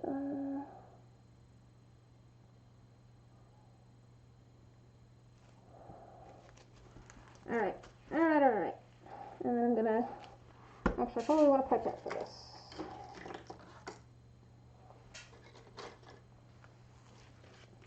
I'm gonna use a pipette to do the last little bit in here just because I think it'll probably, hopefully help. If I poured it in, it might displace some of the color that I have in the bottom. I want to try and avoid that if I can. I want there to be a layer there, so I'm trying to avoid splashing it around too much, basically.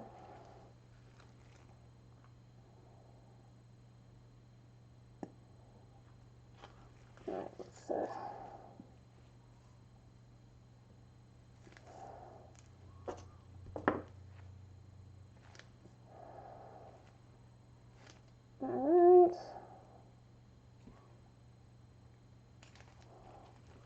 alright. Is that... Alright, right there. I'm gonna add a little bit more of this, a couple of these.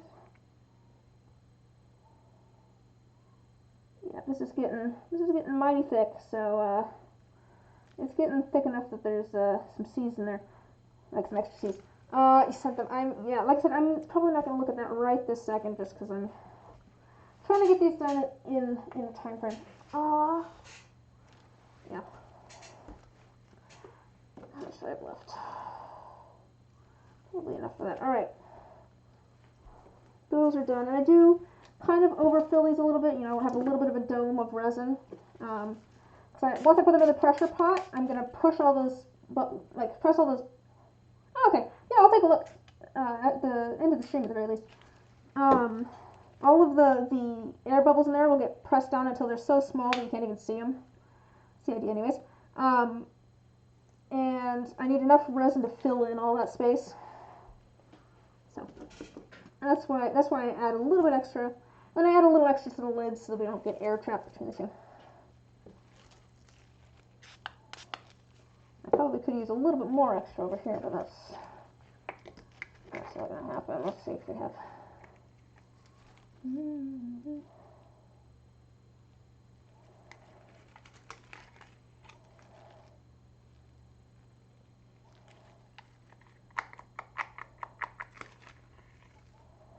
Alright. Alright.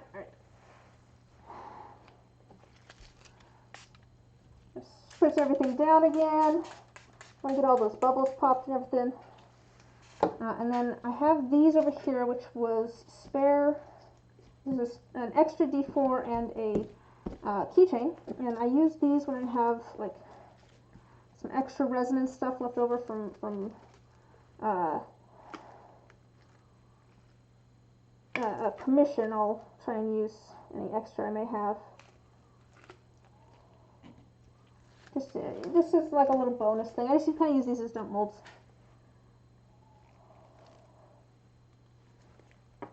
You never worked with resin before? Okay. I thought you were talking about doing eyes and stuff. What you want to do is dismantle a dino mask and make a cast out of it so you don't have to wait 4 months for Target to stop being lazy and restock. So, well, if you do it out of resin, it's going to be pretty solid. You probably would want to figure out some sort of casting method for doing it out of like silicone or something like that, I would think, because you want it to be somewhat flexible, right?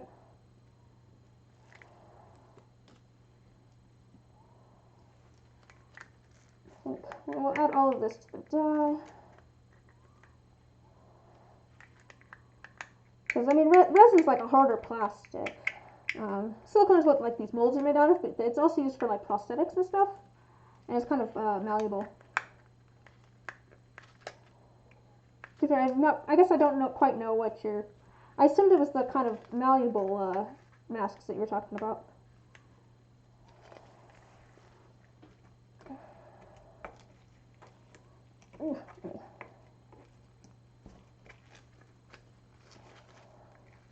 Well, the mold will be silicone, but the material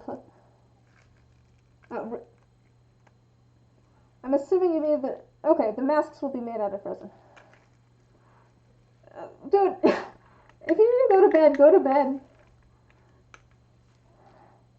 I'd much rather you take care of yourself and get some sleep and stuff.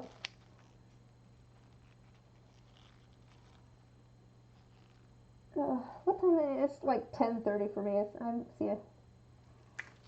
I feel like it's later for a lot of people when I stream. So.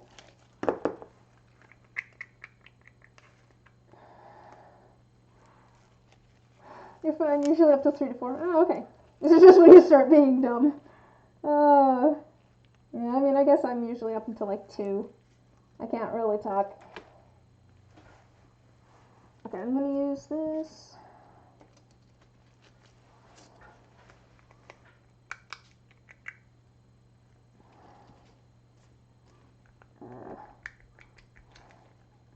So I do have. I think I'm gonna have some extra resin. I don't think I'm gonna be doing another one of these because I think I'm gonna need to fill in these two. Yeah. All right. I ended up with a little bit more extra resin, I think, than I was planning on having. But that's okay. I'll figure out some extra things to do over here. Maybe I'll do some sort of D20 or something. Alright, there's all that white. There's extra of this here, but that doesn't actually go there. Extra of these.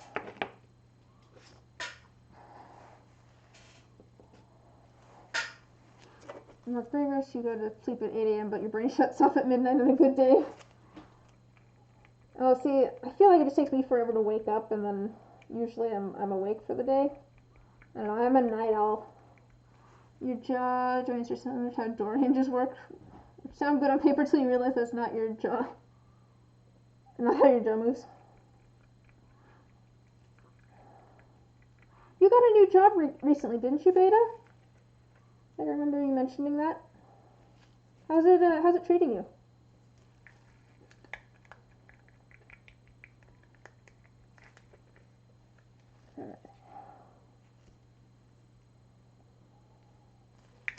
I actually really like this combo of purple. I might have to go back and do a combo of purple like this again and do like a full set.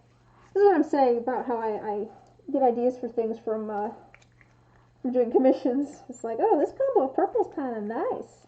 We'll see how the purple turns out, because like I said, it can look kind of brown, but alright, that's that. I'll do a little bit of this. Should do a little bit of this one.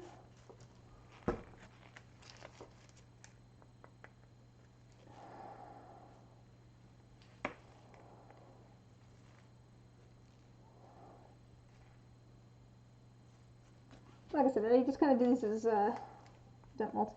There are specific hinges you can buy meant for fursuit basage, which you plan to add to the dino mask so they can move more comfortably. You have to extend the job back, though. That sounds like quite a bit of work. Okay, there's a 4 for that.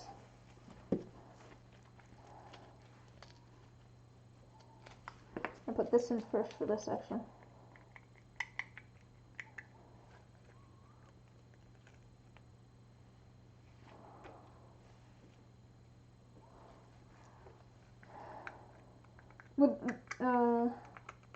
I'm assuming that you extend the jaw backwards so that like it would actually move when people talk. Is that kind of the idea? So it rests like more firmly on their jaw?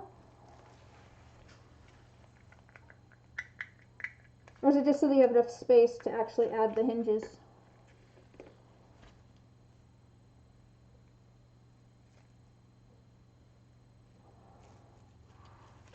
Okay, that's a graveyard shift 1. You get a lot of creeps and you work alone, but A, you can be a bitch, so it's not that difficult to handle. B, solitude is nice, and also C, it's slow as hell, so you have time to be a little bit of a perfectionist. All your shelves are faced always. It's great. That sounds okay. I mean, there being a lot of creeps does not sound nice, but the other stuff sounds pretty, like, chill, which is nice. As long as you're not, like, super bored or anything. Mostly to be able to hide the hinge behind. Oh, okay, that makes sense. Be able to hide it better.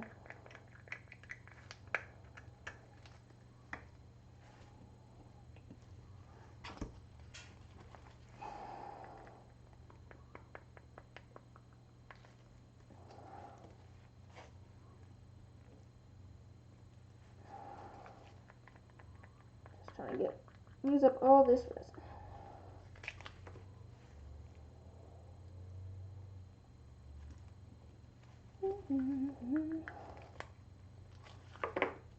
Alright. So I'm trying to get all of this used up before I run out of work time. And like I always do, but it's always kind of like things get kind of sticky as time goes on. Okay, I want to get these filled in. I need to get these cavities filled in because if I put it into the pressure pot with the lid on, which I need to for these two, and there's nothing there, sometimes it'll create a seal, and it will kind of try to pull, like squeeze all that air down, and it'll deform the other dice. I had that happen once because I wasn't thinking about it. I have a very spiky D20 that I use as an example sometimes for things. You're very excited to be able to start replicating the masks. The only thing keeping you from being able to get Dynamasks is your laziness to make a new cast. I hope it goes well. Yeah. Like, I totally, like, there's so many things where it's just like, yeah, I want to do that eventually, and I just, like, don't get around to it. I never actually, like, there's so many things that I want to, like, add to my shop and stuff, and I just never feel like I have the time, and so I never actually work on it. Even though I do. But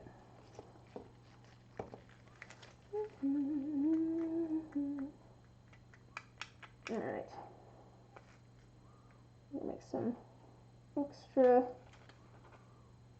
It'll be good to have some just extra random ones of the Fate Fudge dice, because I do realize that you use them in groups of 4, but same as with like the other sets of dice, I try to throw in like a bonus die when people order things. Just because I feel like that's nice. You adjusted to the sleep schedule a lot easier than you thought you would, and you like it so far. You have everything nicely scheduled so you can get some things done with room to spare if it gets busy at any point unexpectedly. Not your absolute favorite job you've worked, but definitely the best paying and least stressful. Oh, well, that's good at least. Nice that it's, yeah. There's something to be said about, low stress and better pay.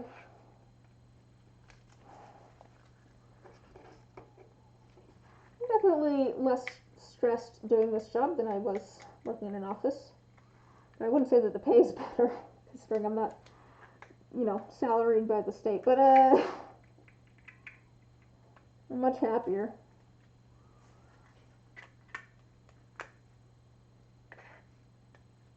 Alright. Get off. Alright, I need to figure out what code I'm going to do this last bit. I may sign off before putting these in the pressure pot. I don't have my glasses on. It looks like I could put them in the pressure pot while still hanging out, but I don't know. I don't know if there's much to do beyond putting everything in the pressure pot.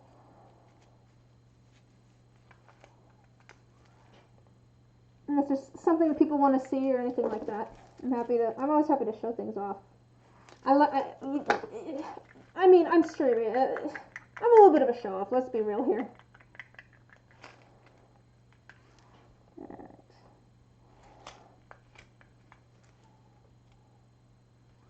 Alright, okay. A bit of that, get that out of the way. Get off my finger. Get off my finger! Yeah, it's getting very, very sticky. It's a sticky situation.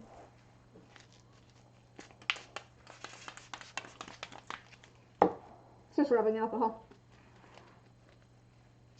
I'm going to put a little bit of this in here. I don't know how pretty this one will end up, so I may end up doing a different one, but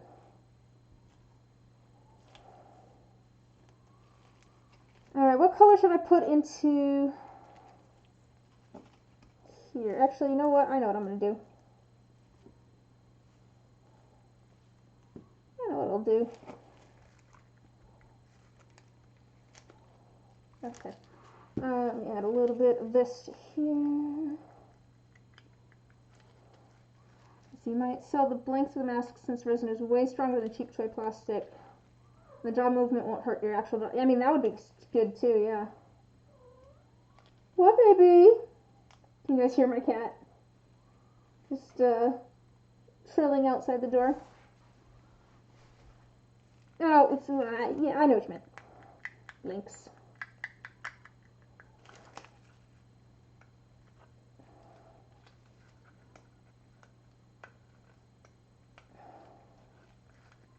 Alright. Get that out of the way. Ugh, get off of my fingers. Okay. Got that. There we go.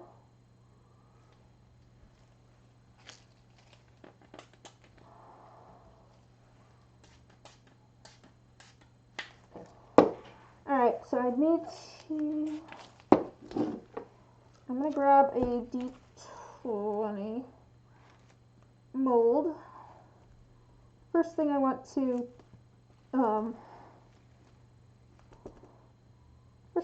fill in is this one, but I grab a D20 mold because there should be plenty here for that. Alright, D20 up.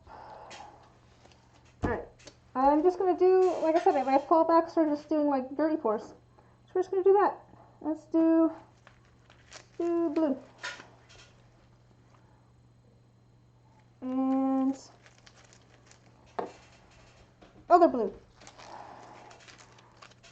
This is technically green, but I'm calling it other blue. And then we'll do a drop of white.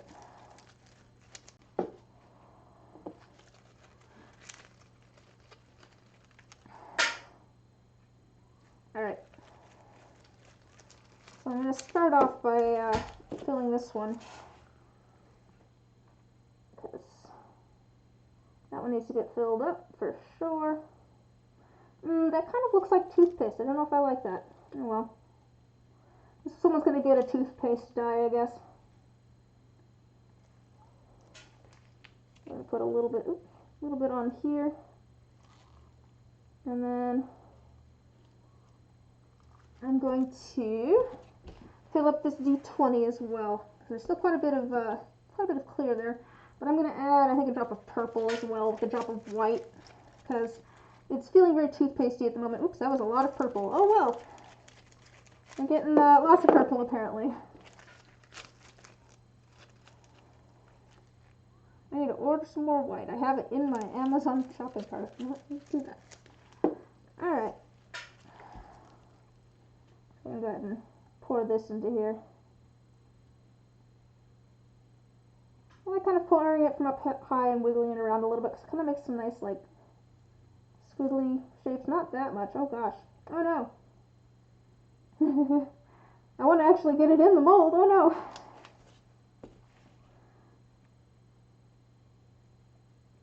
Come on. It's rather thick.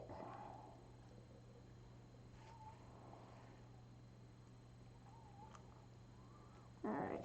I think that's probably good. And then let's do, I could use, let's see, maybe some more D12s or D10s. I think I could use more D10s. Let's do some D10s. Just trying to use up some of this resin. Like I said, I had a lot more extra resin than I was expecting. It's kind of hard to, it's kind of hard to judge sometimes when, I'm not doing full sets, because like I know that a full set takes 30 milliliters. And I know that like a full set of these takes, 15 to 20 milliliters, but when I'm working on individual dice, like I was, it's a little bit harder to guess. Partially because like D4s take very little, whereas like D20s take a whole bunch.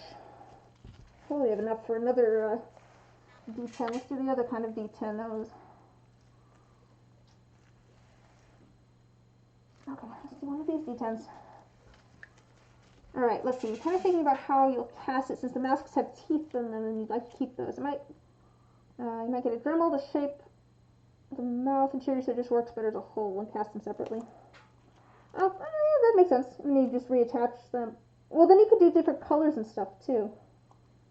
That might be kind of cool if you did them separately, because then it would be easier to, like, you could do like fancy teeth that are like, I don't know, completely different than the mask.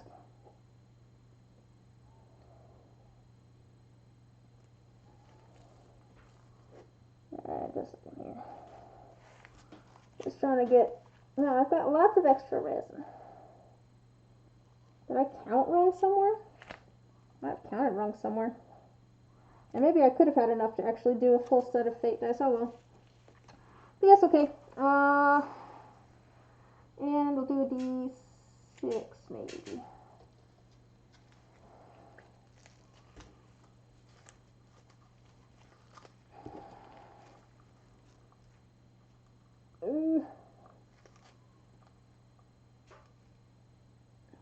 I mean, you're already going to paint them. The masks target color is green or orangey brown, so you have to put a couple coats on of white.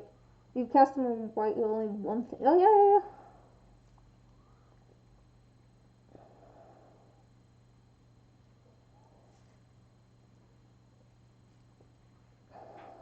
That would be convenient.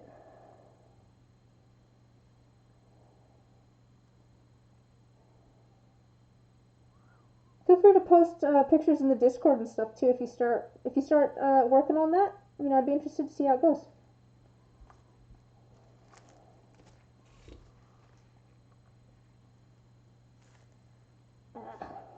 Whoa, what was that? Oh, thanks for following, Nerd Hollow. Glad you could stop by and hang out. Alright, there's D6. Wow, I had quite a bit left over. I don't know if I have enough for full another die, but we can try and do a D8. I'm just going to scrape this out for the D8. It's not going to be nearly as interesting as the others, probably. Yeah, I don't know if this will fill the D8 completely, but I can fill them up, you know, halfway and then add a different color later. But I do want to get all of my resin used one way or another.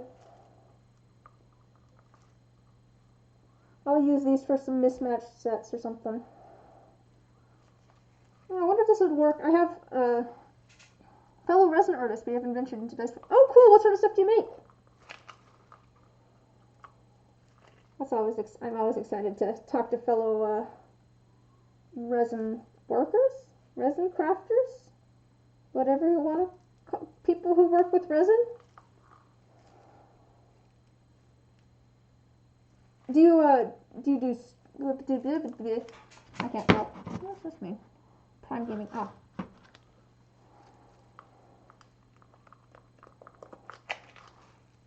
Decor, keychains, dice holders. And, oh, cool! Well, I do kind of want to try making runes. Who was it that was making runes? Oh, dear. One of the folks. Was it not named Brand, or was it, oh, dear. There's someone that was starting your first stream on Monday night. Oh, that's exciting! I was going to ask if you stream. Any idea what you're going to work on for it? I mean, I don't like always know what I'm going to be working on, so like I understand if not, but alright, let's get that out of the way, and then we'll put the lid over here for now. Alright, I'm going to spritz everything down again, just because the rubbing alcohol here should hopefully help break surface tension and get some of those bubbles off. Looks like there's not that many bubbles. And let's get some of these lids on. Alright, so I have my tray here of stuff that's going to go in the pressure pot. Alright, let me grab a...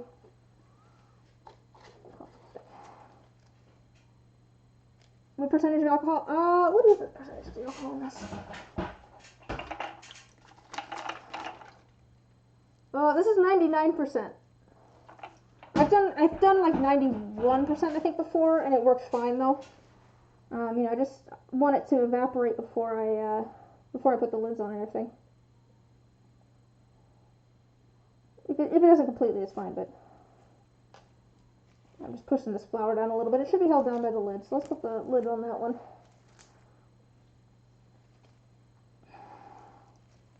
Yeah, the higher up the percentage, the better. Because, well, really, it's because if you add any like moisture to the resin, it will make it so it doesn't cure properly.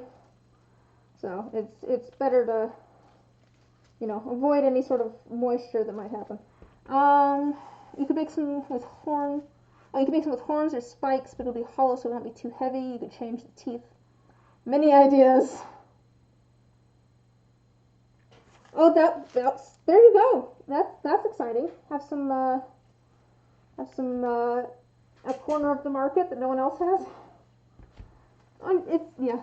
How long have I been making dice? Oh, I was just talking about this. A little bit more than 6 months. More like 8 months, somewhere in there. Hasn't been like super long, but not like short amount of time. It feels like I haven't been doing it very long, but on the other hand, I feel like I kind of know what I'm doing at this point. You know, it's a yeah. Are you thinking of starting to make dice, Nerd Hollow?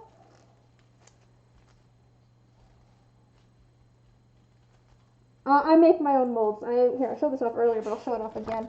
I make there's my molds over there. I make more molds every other week. Oh, I was asking if you were thinking of starting to make dice.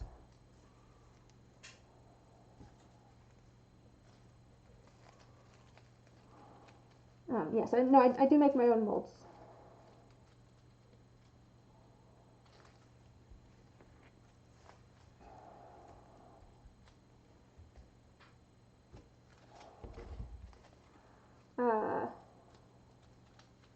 Eventually you'll make dice, but you don't have a pressure pot yet. Oh, that's fair. Yeah. I think it's not like technically necessary, but it really does help, especially with like the kind of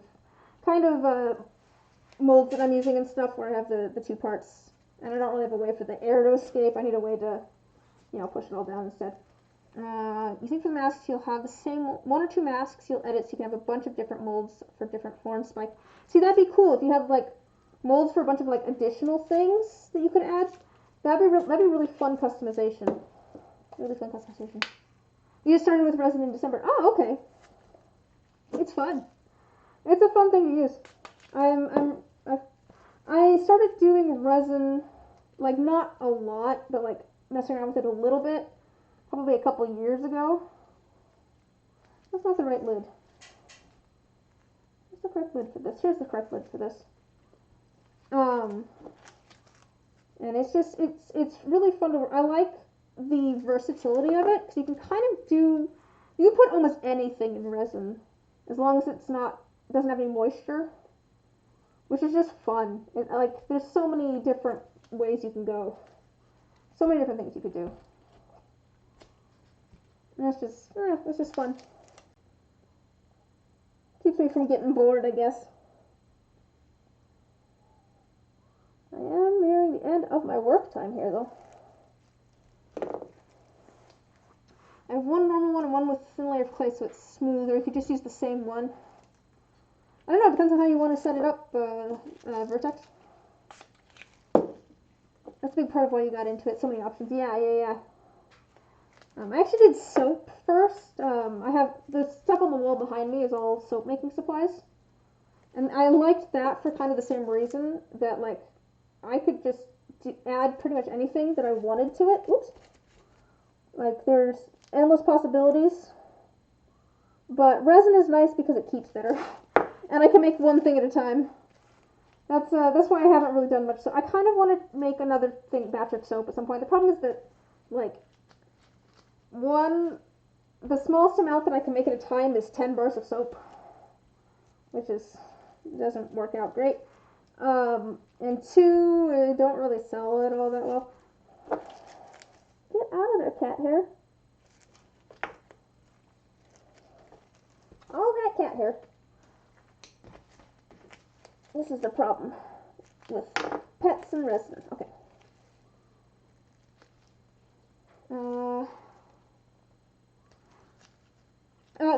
They do like they do it currently, but they're talking about doing them out of like resin. I'm sure they could tell you more than I can.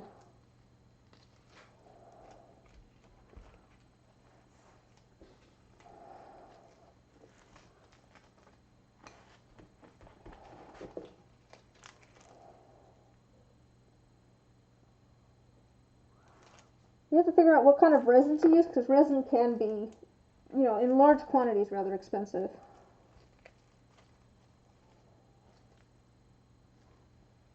Okay, this one a little funky. All right, we're good.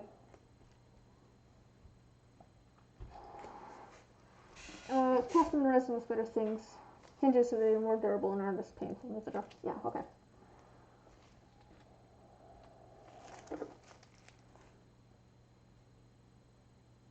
Okay, that's a piece of iridescent stuff, so that's fine. Yeah, this stuff's getting to the end of its working time. They just posted some photos of some of the stuff they were working on in here in my Discord.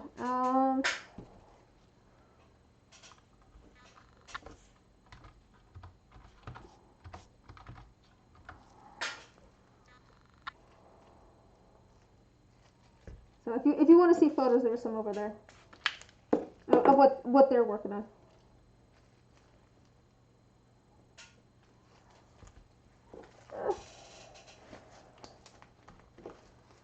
No worries if not, because I understand being part of like way too many Discords. Buddy, sorry, I hear my cat. Being part of way too many Discords and having way too many Discord notifications. Of course, it's been rambling about casting them with different horns so they have a nicer transition. You really see Mask of Clay modifications.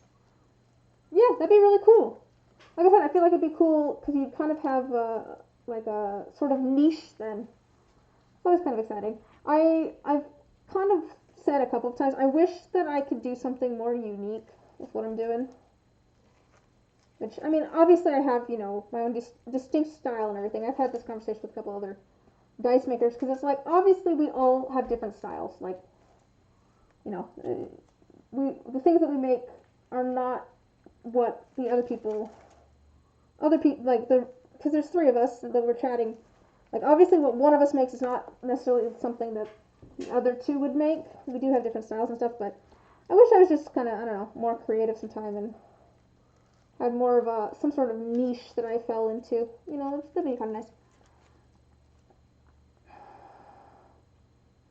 That's true. That's true. You could do that. People would probably be excited about that. So it'd open up some new options and stuff.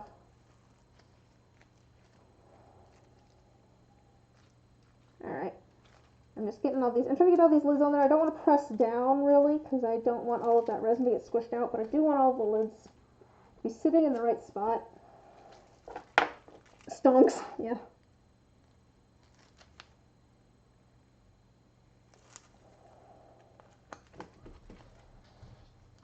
I can hear cats outside my door. I'm almost done, babies. I think my cat is mad that I'm not currently petting him while he eats. He's, yeah. Yeah, he's yelling outside the door, but I'm fairly certain he doesn't actually want in. Ooh, eventually make planters and vases. That'd be cool. So yeah, that'd be a fun. I don't see a lot of that with like resin and stuff. Or with resin or like out of a different material. So I don't see a lot of like resin planters and vases.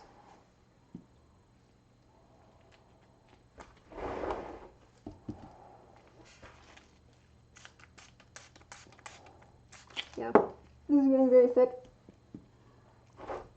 I'm gonna get all these lids on and then we'll probably call it a night. Yeah, that was my only concern with the resin. It would be any sort of reach into the plants or the soil. Or I feel like with a vase, it's short term, so it might be okay, but I don't know about a planter. Right? Because like if you have a vase, then like usually they're flowers that aren't going to last super long anyway, so I don't know if it would matter as much, but But no, I was kind of wondering the same thing. That's something I'm always kind of thinking about with resin when I'm like, what do I want to make? It's like, I gotta make something that's, like, not gonna have to do with, like, food or any of that stuff. You know, I want it to be safe for people. Maybe just for fake flowers or resin flowers. Or glass. Well, what if you made resin flowers, too? Like, if you made, like, resin flowers and then, like, had them in resin vases? Yeah, that'd be kind of cool. It'd be, you know, kind of an art piece or something you put it out on the table, but...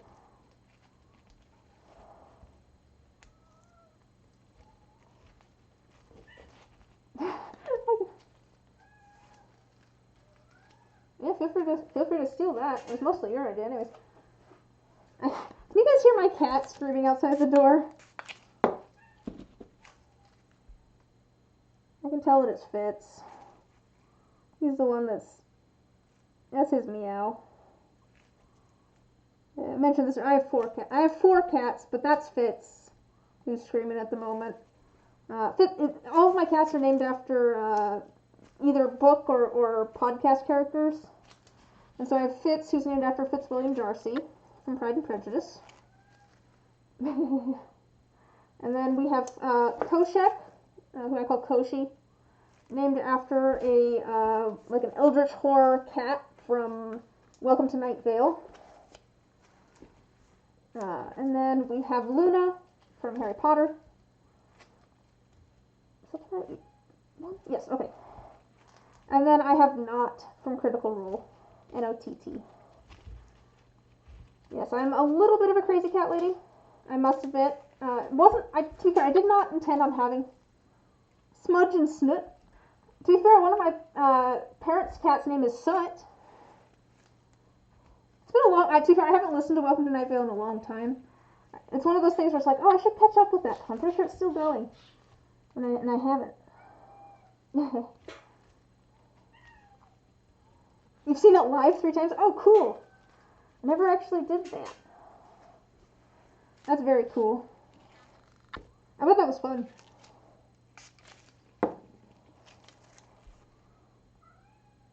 Come on. Smudge was named after the Warrior Cat's character when we thought she was a boy. Oh, it's still a cute name, though. It's so cute. To be fair, I think Koshek, the character, is a boy, too. But, it's just she's a black cat, Koshi is. So we wanted something that was kind of a little bit eldritchy almost, or something like that. She's an absolute sweetheart. Oh, let's see. Snoot was named out of Why Not It's Cute. Snoot. That is a cute name. Like I said, my parents have a cat named Soot. He's like a black cat that's just a big puffball. His name is Soot. You have 2 leopard geckos right now. Do they have names?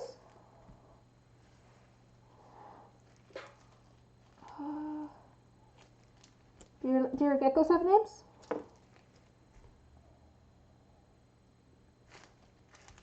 Your cats are named Kira. Not like Death Note. A name came to me off the top of my head when you were 7. And Zale, who your brother named after the protagonist of the last story. I just realized that I don't know what IIRC stands for. Oh, Rosencrantz and Guildenstern. Oh, wow. I'm going very highbrow. I'm going Shakespearean. Okay, yeah, I'm at the end of my work time. I gotta get these last few on. Alright. Well, yeah, this is at the end of his work time. For sure, I need to get these in the fresh pot. Named after the 2 most insignificant characters. To be fair, they're the ones that, like, I recognize from Hamlet. For some reason. Have I ever read Hamlet? I'm not sure if I've ever read Hamlet, but I still know about Rosencrantz and Guildenstern. Smudge is a black and white blotchy cat. Snoot is like a tortoiseshell. Oh, okay. If I remember correctly. Oh, okay. for some reason my brain was supplying me with if I really care, and that I'm like, that doesn't make sense in the context of this. Alright. While I put these last few on, I'm going to do my kind of outro spiel. Okay, but if I remember correctly, it does make more sense. Because I do want to go put these in the pressure pot, and I think I'll probably do that, off camera, just because it's easier. But I do stream every Wednesday and Saturday night, or morning for some of you, from 7 p.m. at 7 p.m. Pacific Standard Time. So, depending on where you're at, 7 p.m. for me. I do have a Discord if you ever want to chat, like arts and crafts or D&D, or any video games or anything like that. There we go. I've typed in my Discord a lot of times tonight. I don't usually plug my Discord this month. But yes, I am gonna. Ooh, that one. There's a lot of resin there. Yes, so I will be back on. Let's shove that in there. On Wednesday, probably more resin commissions. But thank you everybody for stopping by. It was good chatting with you all. It was good hanging out with you and hearing about all the stuff you've been working on, Vertex. It was good meeting you, Nerd Hall. Good luck with the stream. I hope it goes well. Oh, that's sticky. But I will see you guys hopefully on